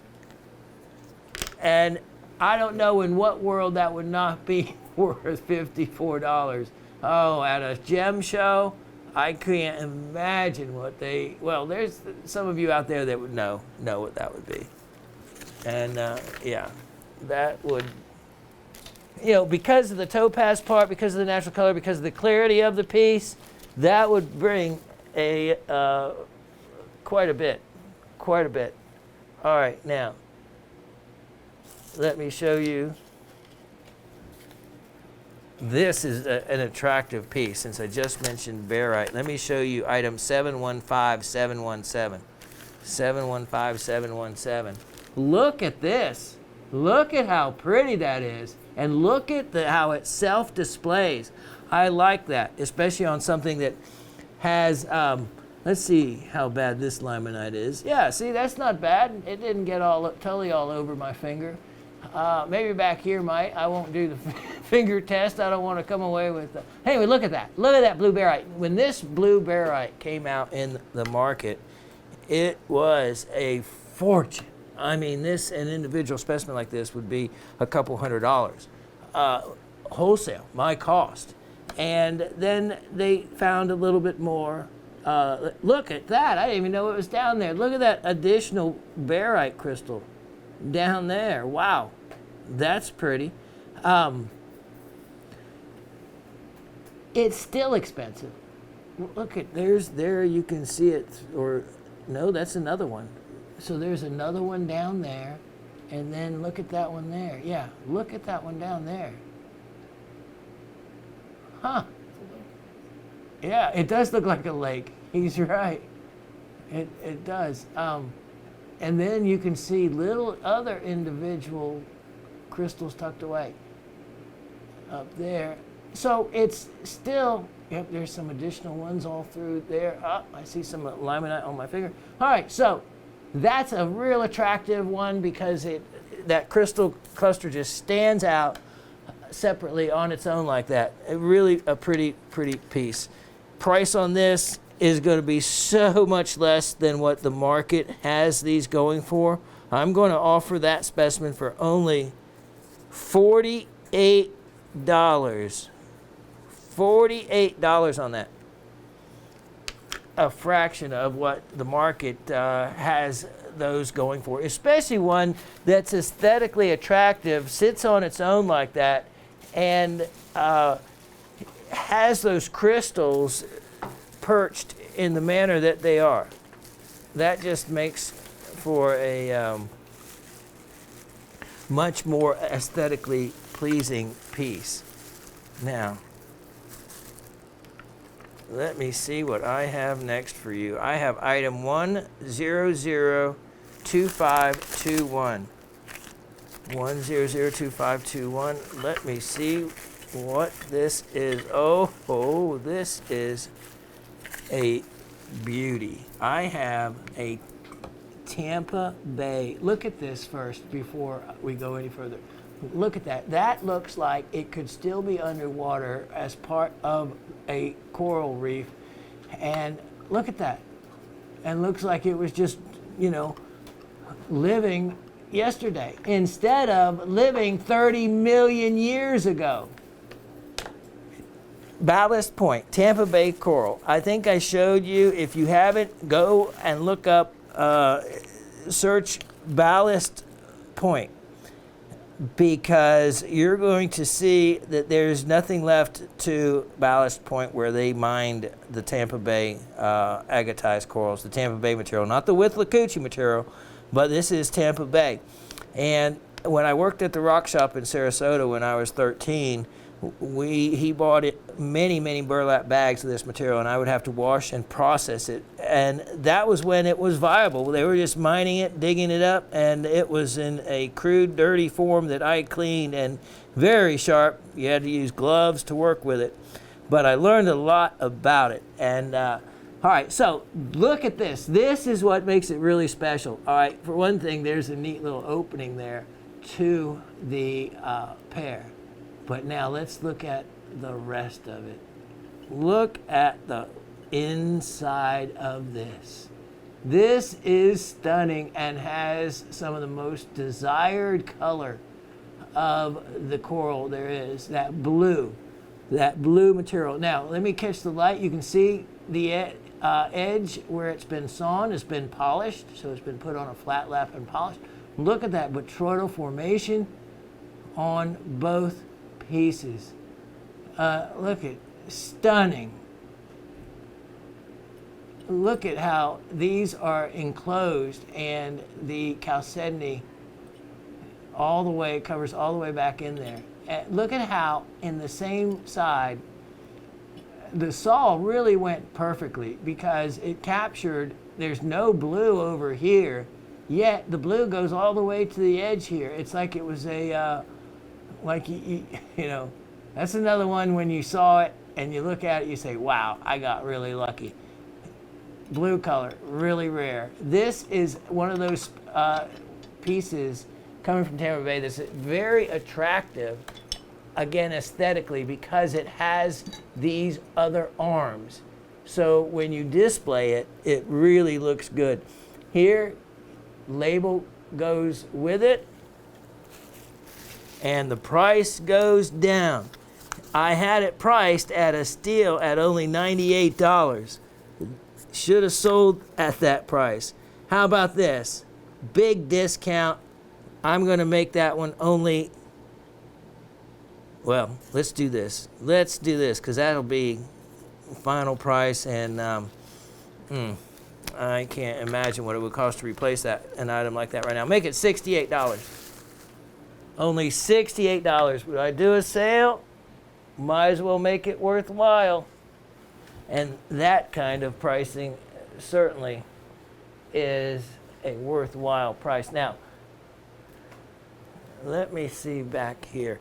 This next item has to be something that few of you would have, but that everybody is familiar with. Item 972520. 972520. Because almost everybody has always heard of this material. Herkimer diamonds. Just the word diamonds is, makes them hear about it. So the Herkimer, of course, is actually a place in New York, called Herkimer, New York. Well, if you've ever wondered how and what a Herkimer diamond looks like, there it is. You're looking at it right there. It is a doubly terminated quartz crystal, and they form in that pocket just like that. And look at that. In this pocket, you have 2 rhombohedral crystals of calcite. Look at that. How perfect is that? 2 crystals of calcite tucked in that. And this is not like it's been assembled in there. Doesn't it look like, wait, no. That quartz crystal grew naturally in that bug.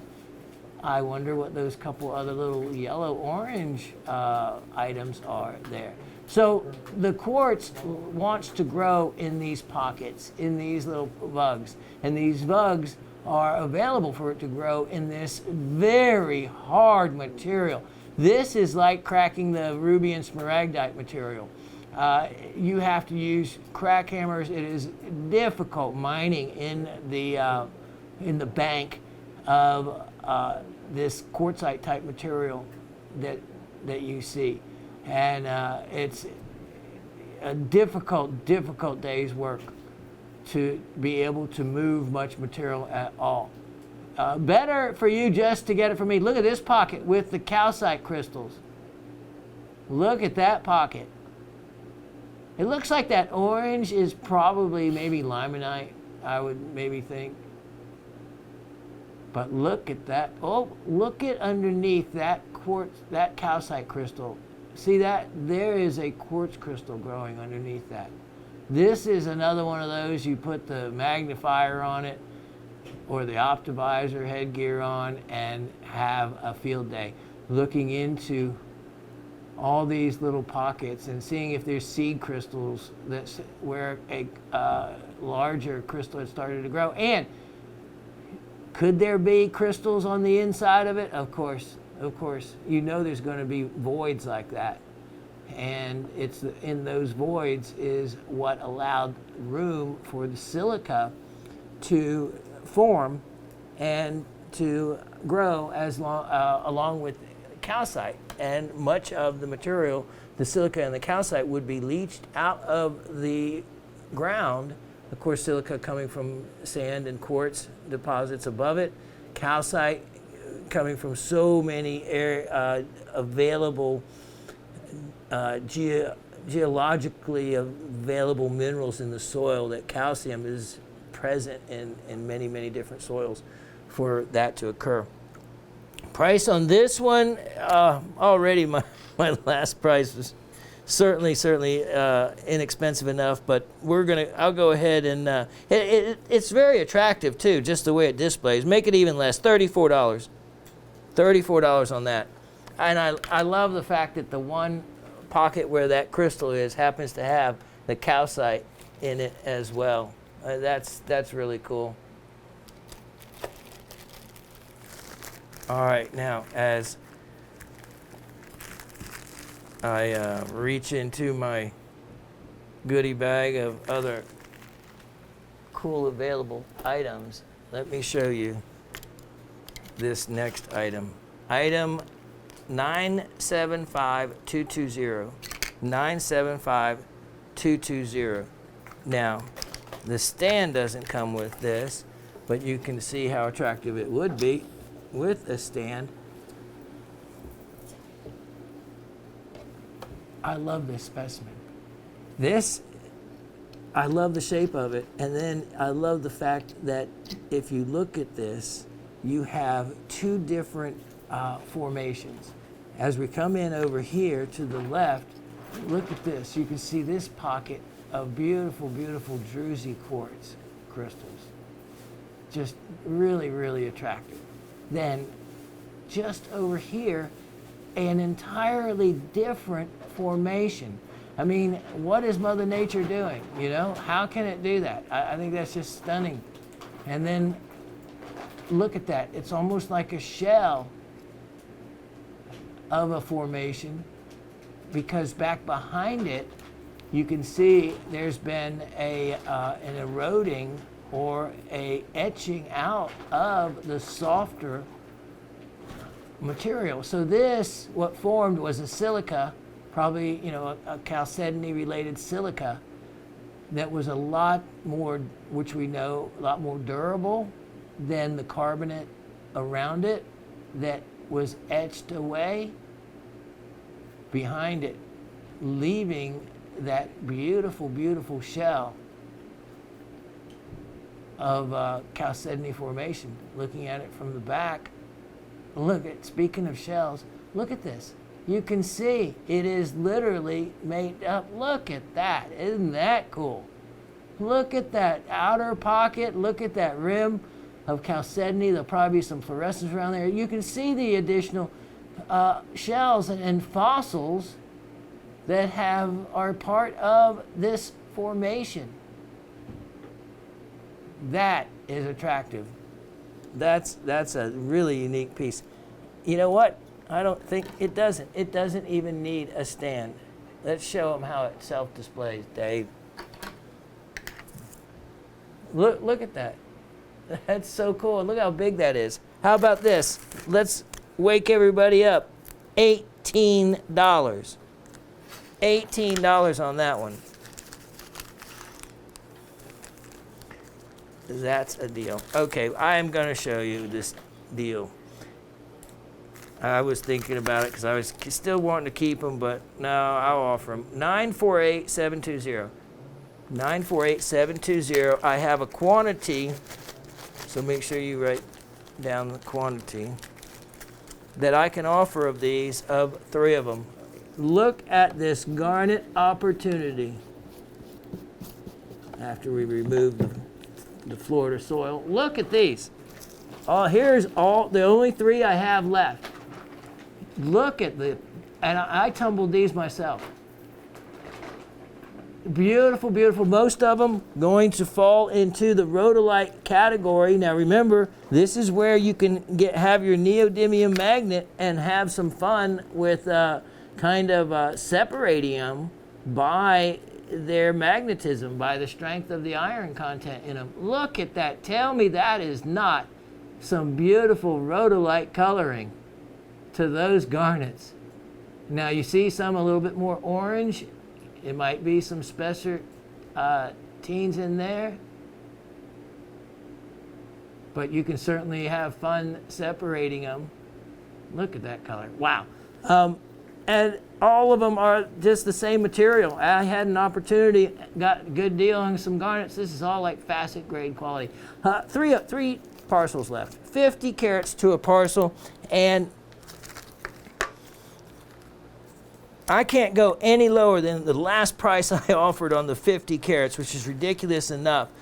This is, I even have the mine that they're from. They were mined in the 80s and 90s, and from the Noctamunda mine in the Great Orissa Rhodolite garnet from India.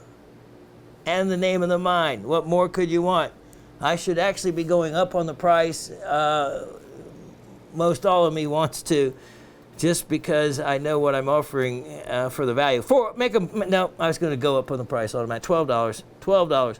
That's why I offered to them last. I'm not going to go any less, but I will make them the same price I offered before. This is the last 3 parcels I had. Now, I started with a lot of parcels, and so if you already got in on them, I understand. If you have not gotten in on them, then I don't understand why you haven't, because you certainly should be. You just saw the value there.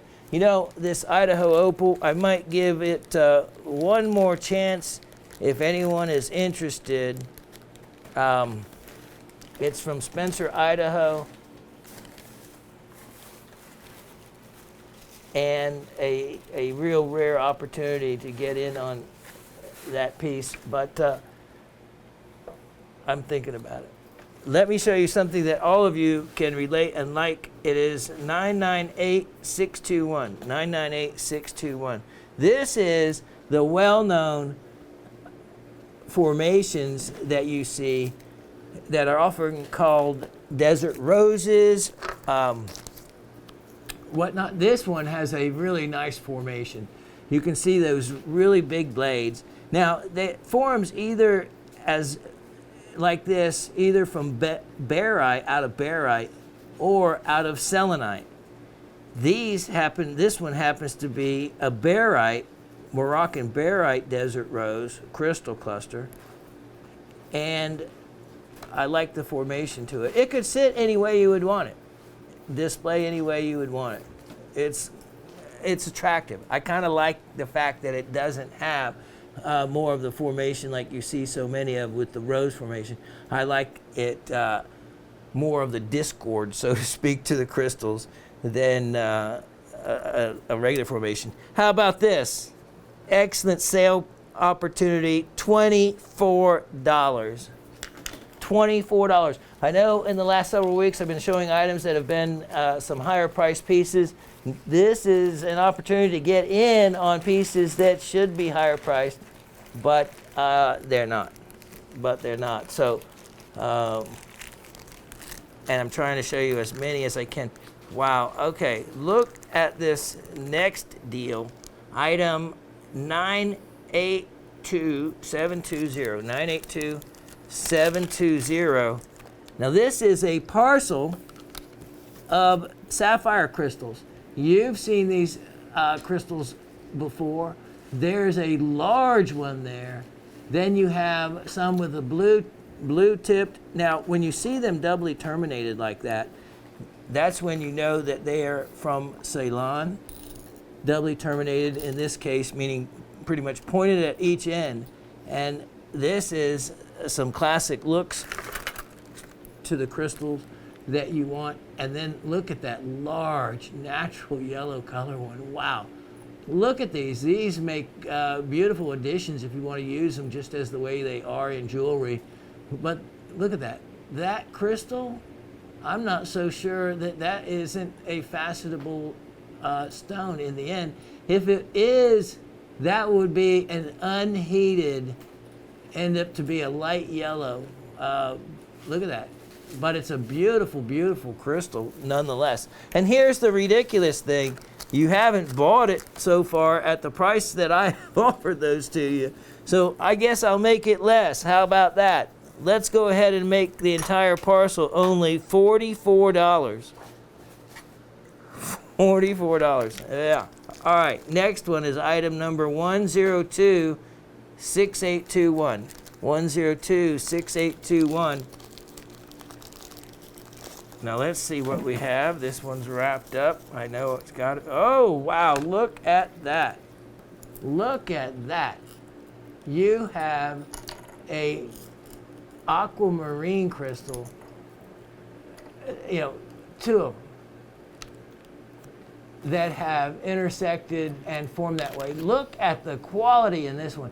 If we come in right into this area right here, you can really see the color and clarity. Look at that. Look at that. And then look at I love the outer surface that is there. It looks like some etching has going on, or almost some additional like skeletal growth there. Very attractive in any way you look at this piece. Plus, I know with it being like that it'll display beautifully. No matter which way you lay it, it's going to self-display very attractively. Look at that natural color. Look at that blue. That's, you know, when they heat treat aquamarine to remove the greenish tint. To me, I love that greenish tint. That's where it got its name. Aqua for water and marine for sea. Seawater color with a green tint. Well, they discovered heat treating would remove that. Well, I love the natural color. And in this case, it almost looks like they're two slightly different colored aquas, which is very cool. All right, price on these, guys, to discount them, there's actually no room. Beautiful Orongo material, Namibian material, but I will. We're going to make these, the pair of them, only $68. Only $68 on that. That's a lot of aquamarine. That, imagine at a show, if you've been or are familiar with them and saw that, what they would be asking for it. That's all I have to say. Those that you know. And an aquamarine, a twin crystal like that, your jaw would drop compared to what I'm offering it for. Now, next, oh, this has to be beautiful. Item number 969220. 969220. I just know it has to be beautiful because I know I haven't offered anything like this in a while. Wow. Wow. Look at this. Look at that. That is tangerine quartz. That is stunning. Yeah, that is from Shawn's collection, of course. Other than that, you would not find something like that.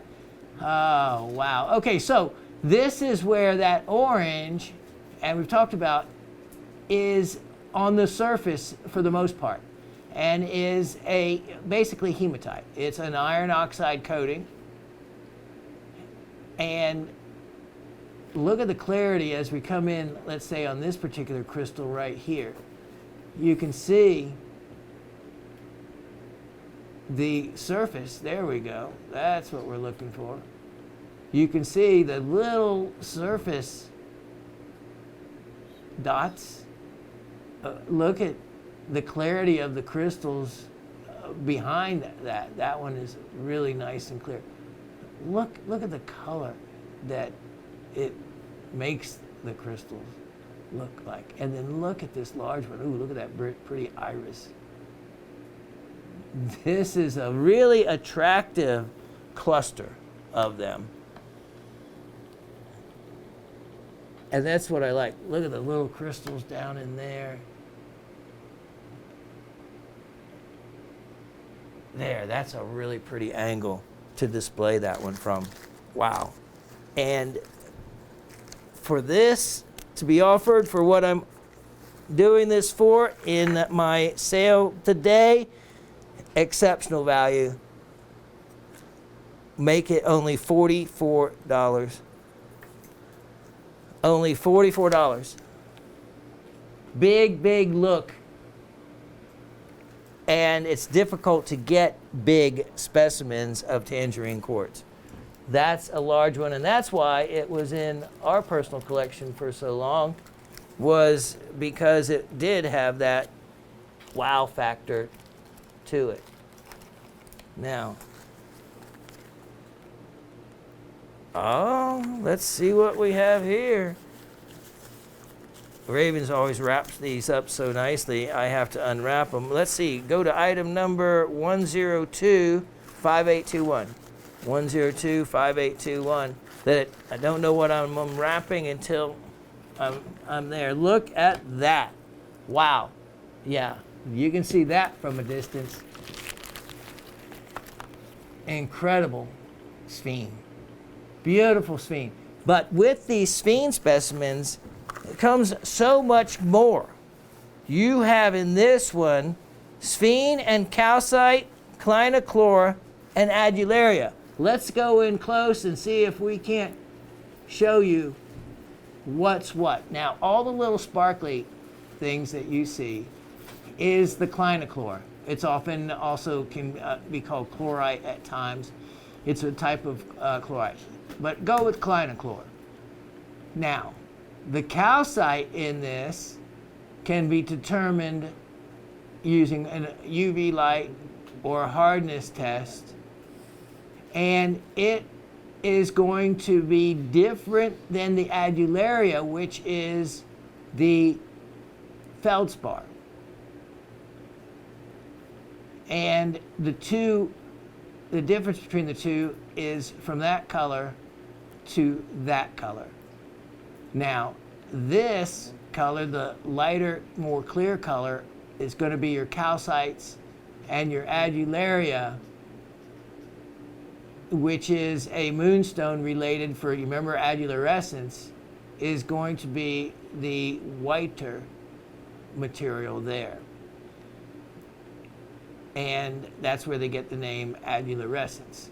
Now, you can see you have a mix of both throughout. And of course, there's the sphene. Look at how pretty that is. Look at how attractive that is.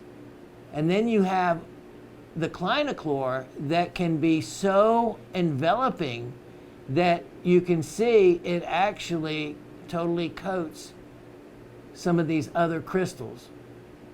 And at times, it will not only bond with the sphene, but penetrate sphene crystals to where a sphene crystal can be almost kind of completely enveloped on the outside and on the inside, intermingled with the sphene itself, but have the shape of the sphene crystal. But very difficult to even tell it's a sphene except from the shape. Look at this. The calcites are tucked away, sphenes are tucked away. I would look at what that cream color material is. That's may be another mineral that you can determine. That's the fun part of it. Look at all these other sphenes. I've done a lot of the work for you, but left you a little bit so you can do some research on your own. And once you start learning how to find the research, and I've already given you names of some sites to work with, and books, then it really, there's another level of excitement and fun to it that you will really enjoy. I know, because I certainly do. Price on this one, this is an exceptional specimen, but I'm going to offer it at a bargain nevertheless. And you get the benefit of that sometimes, because sometimes I don't know what what I priced it for. So I make it so low that I know it's less than whatever I offer for. Here you go. You know what? I'm going to make this specimen available to anybody at a price that allows you to get in on a really, really nice piece for not a lot of money. How about this kind of quality sphene specimen for only $48? $48 on that. There's an exceptional value for you. All right, one moment, and I'll be right back. Now, see, you know I haven't shown you a zeolite in a while. No, I don't think this show yet, so you know there's going to be a zeolite. And if you're going to show a zeolite, this is one to show. This is a monster-sized, cabinet-quality Indian apophyllite, world-class on on the label, world class, and obviously so if you know your zeolite by now. This is a beautiful, stunning, large piece. Look at by my hand, gyrolites. Look at the size of those little snowballs. Those are large snowballs of gyrolite. And the only reason you see these little spots on top of them, that they have that color, that maybe could be cleaned up. But you know what that is? That is, they grew so large, and if you actually look on the other plane across the top, you'll see that they're very similar to the same height. They grew so large that this touched the other side of the pocket. So those gyrolites grew so large that the seam that these crystals were forming in, remember, these crystals can't form in a solid area. There has to be an open seam for them to form. So they can only, they're restricted by the size of the seam that they're forming in. So these, the seam, what, maybe a couple of inches, the width of it, of this, because the back of this, look, you have basalt. So guess what? There'll be basalt on here, on this side. See what I mean? Look at the tops. These are all the same height. These grew up to the height of the other side of the seam. That's what that little mark is. And it gives it less of a sense of undesirability when it's explainable. Now, the other cool thing, these are mirror apopholites. See that? They're not just regular apopholites. They're called mirror apopholites. It's a particular way the apopholite crystal has formed and a particular color that allows that reflection. Now, let me go and talk to you a little bit about apopholite. This type of apopholite, there's different types of apopholite. There's what they call a fluorine or fluor apopholite, or a K apopholite, a potassium apopholite. And they're just all slightly different. So pretty much they just belong to the apopholite family. This also has chlorite and stilbite. But the main two things are apopholite and gyrolite. Now apopholite, it was named in 1806 by none other than Rene Aoui. Now we know who Aoui is from Aween that I just offered last week. So Aoui is the one that named it. For the Greek word apopholite, for away from, for the way it exfoliates when heated. So these apopholite crystals, when they're heated, they will exfoliate. In other words, flake off, and that's how under heat, and that's how they got their name, is from that Greek word, when they're heated. If I ever get a loose crystal, I'm going to experiment with that. Now, the chlorite. The chlorite is down in between, as Dave goes just north up here a little bit. You'll be able to see green back down there behind that. That is where the chlorite is coming from. Look at those amazing, amazing gyrolite formations along the way. Large and small formations. This is a very, very aesthetically attractive specimen. Large, large gyrolites. Let's look on the back, and there's something else. Now you know what the green is. I didn't even put it in the description. I ran out of room, but we know the green is celadonite. Celadonite. And you can see it is, you see a druzy crystalline form. So it's either coloring the quartz or it's the green crystals themselves of the celadonite. Now the white, remember what the white is going to be? I should make it a trivia question, but it is another zeolite called garnardite. Remember, we just had garnardite associated with the crystals I featured last week with the Aoui, how it can pseudomorph over that material. So look at all those little pockets, all little green. That's kind of pretty and attractive in its own right. This is a large, big platter specimen, and extremely attractive and very large for the features and the type of specimens that it is. I'll let you get your own type of stand for it, but it can fit in as simple as the stand as you just saw that I used for it. This is from the Mumbai district. Price on this, I shouldn't do any discounting from the really inexpensive price that it is. I'm not really sure if I've ever actually showcased this. Maybe I have once, but anyway, let's make it at such a deal. It was $248. I'm going to make it a final price of $188. That should get your interest because there's no way you can find something that impressive in gyrolite and mirror apophyllite like that for that kind of money. What a deal. All right, clock is counting down on us, but I still have a couple more things I want to show and sale price to you. 1025921. 1025921. In case you missed out on that previous sphene specimen, let me show you. Look at that. You can see that crystal from a very afar. That is a monster specimen. So as we come in closer on it, you can see just how large that is and beautiful form to it. You have calcites around it. You have the clinochlor. So all that little sparkliness is clinochlor. The sphene, very large, very large.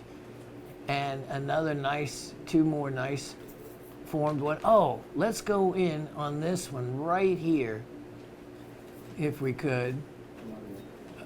And you can see as I catch the light off of it, it's actually a twin. There we go.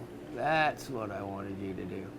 You can see, let me get my pointer, because this is worth doing and showing you this. All right, there we go. Now you see you have a center angle, and then there we go. That's what I'm trying to get. See the feathered look? You have that. That's a twinned crystal, what they call a twin crystal. So that's two crystals that have come together and created that formation. It's very cool. It's very cool in the sphene world to have a twin crystal. Let me show you. This is the one that really stood out, though, as a twin, and as a actually better twin is this one. There we go. That's the angle that I was trying to get the light to reflect off of. So you can see the two crystals coming together. There we go. Look at that. Look at that. That's a beautiful formation indeed. What a neat piece.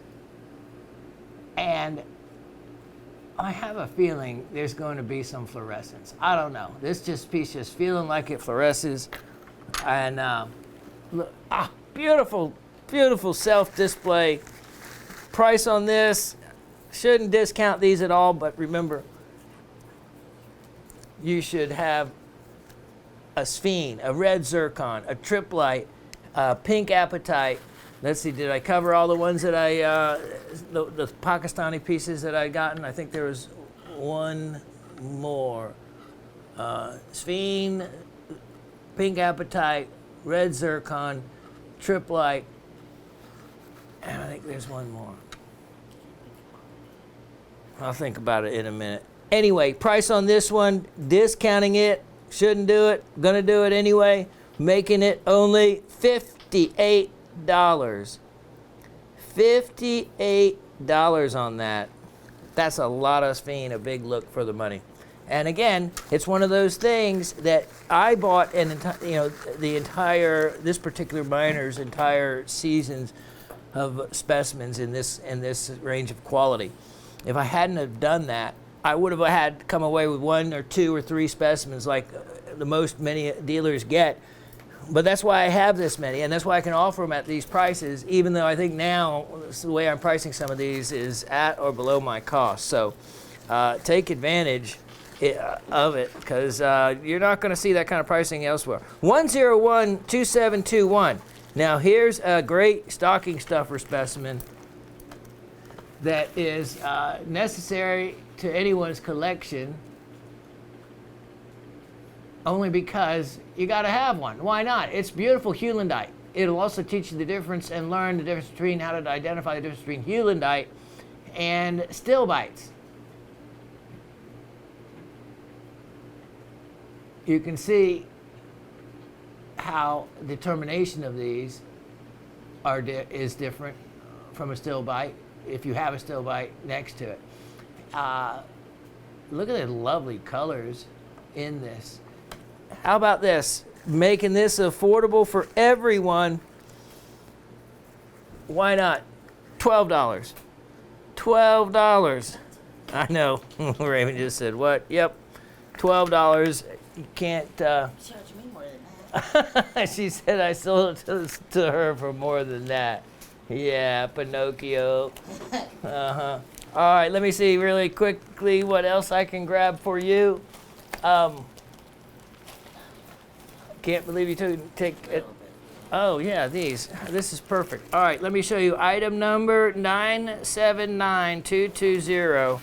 979220. I'm going to show you some of the finest, bestest tigerite you've ever seen. I am kidding you not. Let me clean this off. Austin doesn't like it, rightfully so. He is a man of perfection.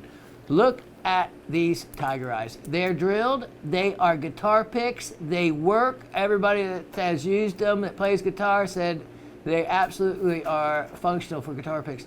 They are patterned after the same size as one. And look at the quality of tigerite used. Really, really fine tigerite. So I can put a silver bale on it for you for $25 or a 14 karat bale for $50 if you want. Or, of course, they're already drilled, so I don't need to do that for you free on these. All right, so I have this is how many I have. So I've got some quantity. We'll write that down.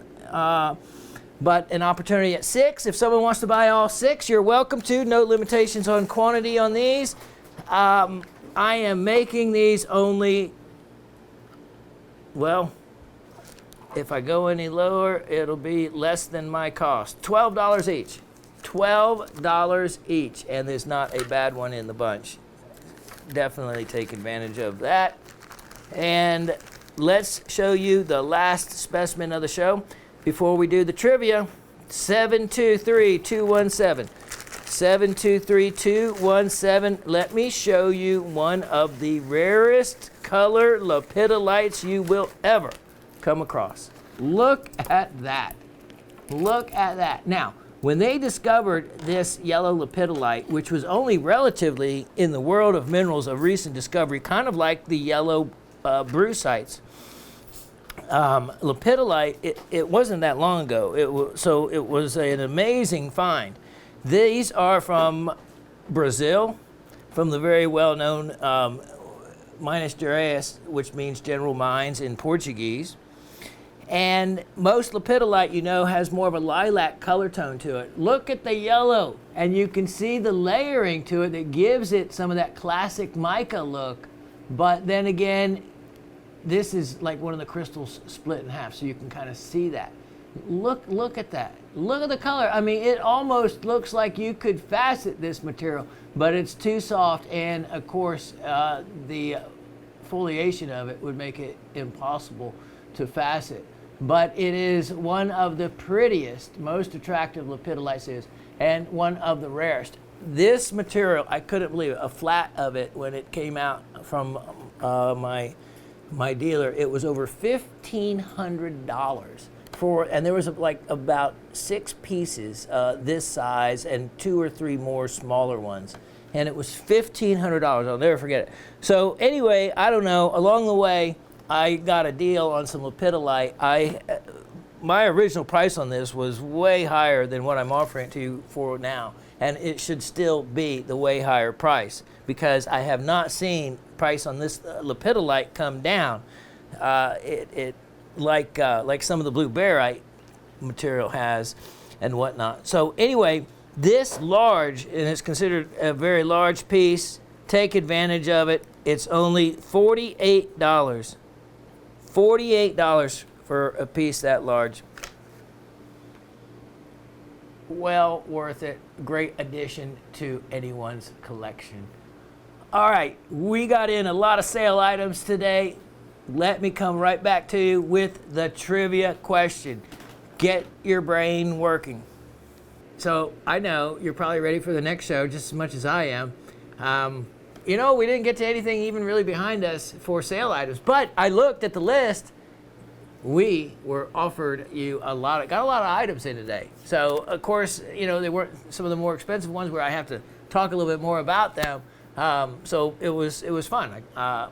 Take advantage. They are really, truly sale price items. And if I figured the percentage that I discounted a lot of those, it would be considerable on pricing that I didn't need a discount already from. And as so many of you have so kindly mentioned, so that I could actually, read it on air, you've told me, which I really didn't realize in so many cases, just how much less expensive a lot of the items I offer are. And, that helps me to hear that. It makes me feel good. It makes me feel good that, maybe I'm not making any money, but at least, I'm passing items on at a very, very, very fair price that you can then be able to afford and enjoy and buy and keep adding to your collection and add more items.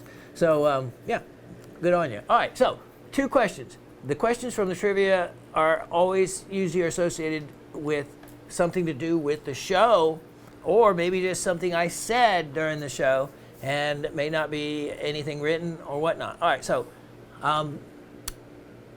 just the rules are no going back and replaying or rewinding the show to listen for the answer.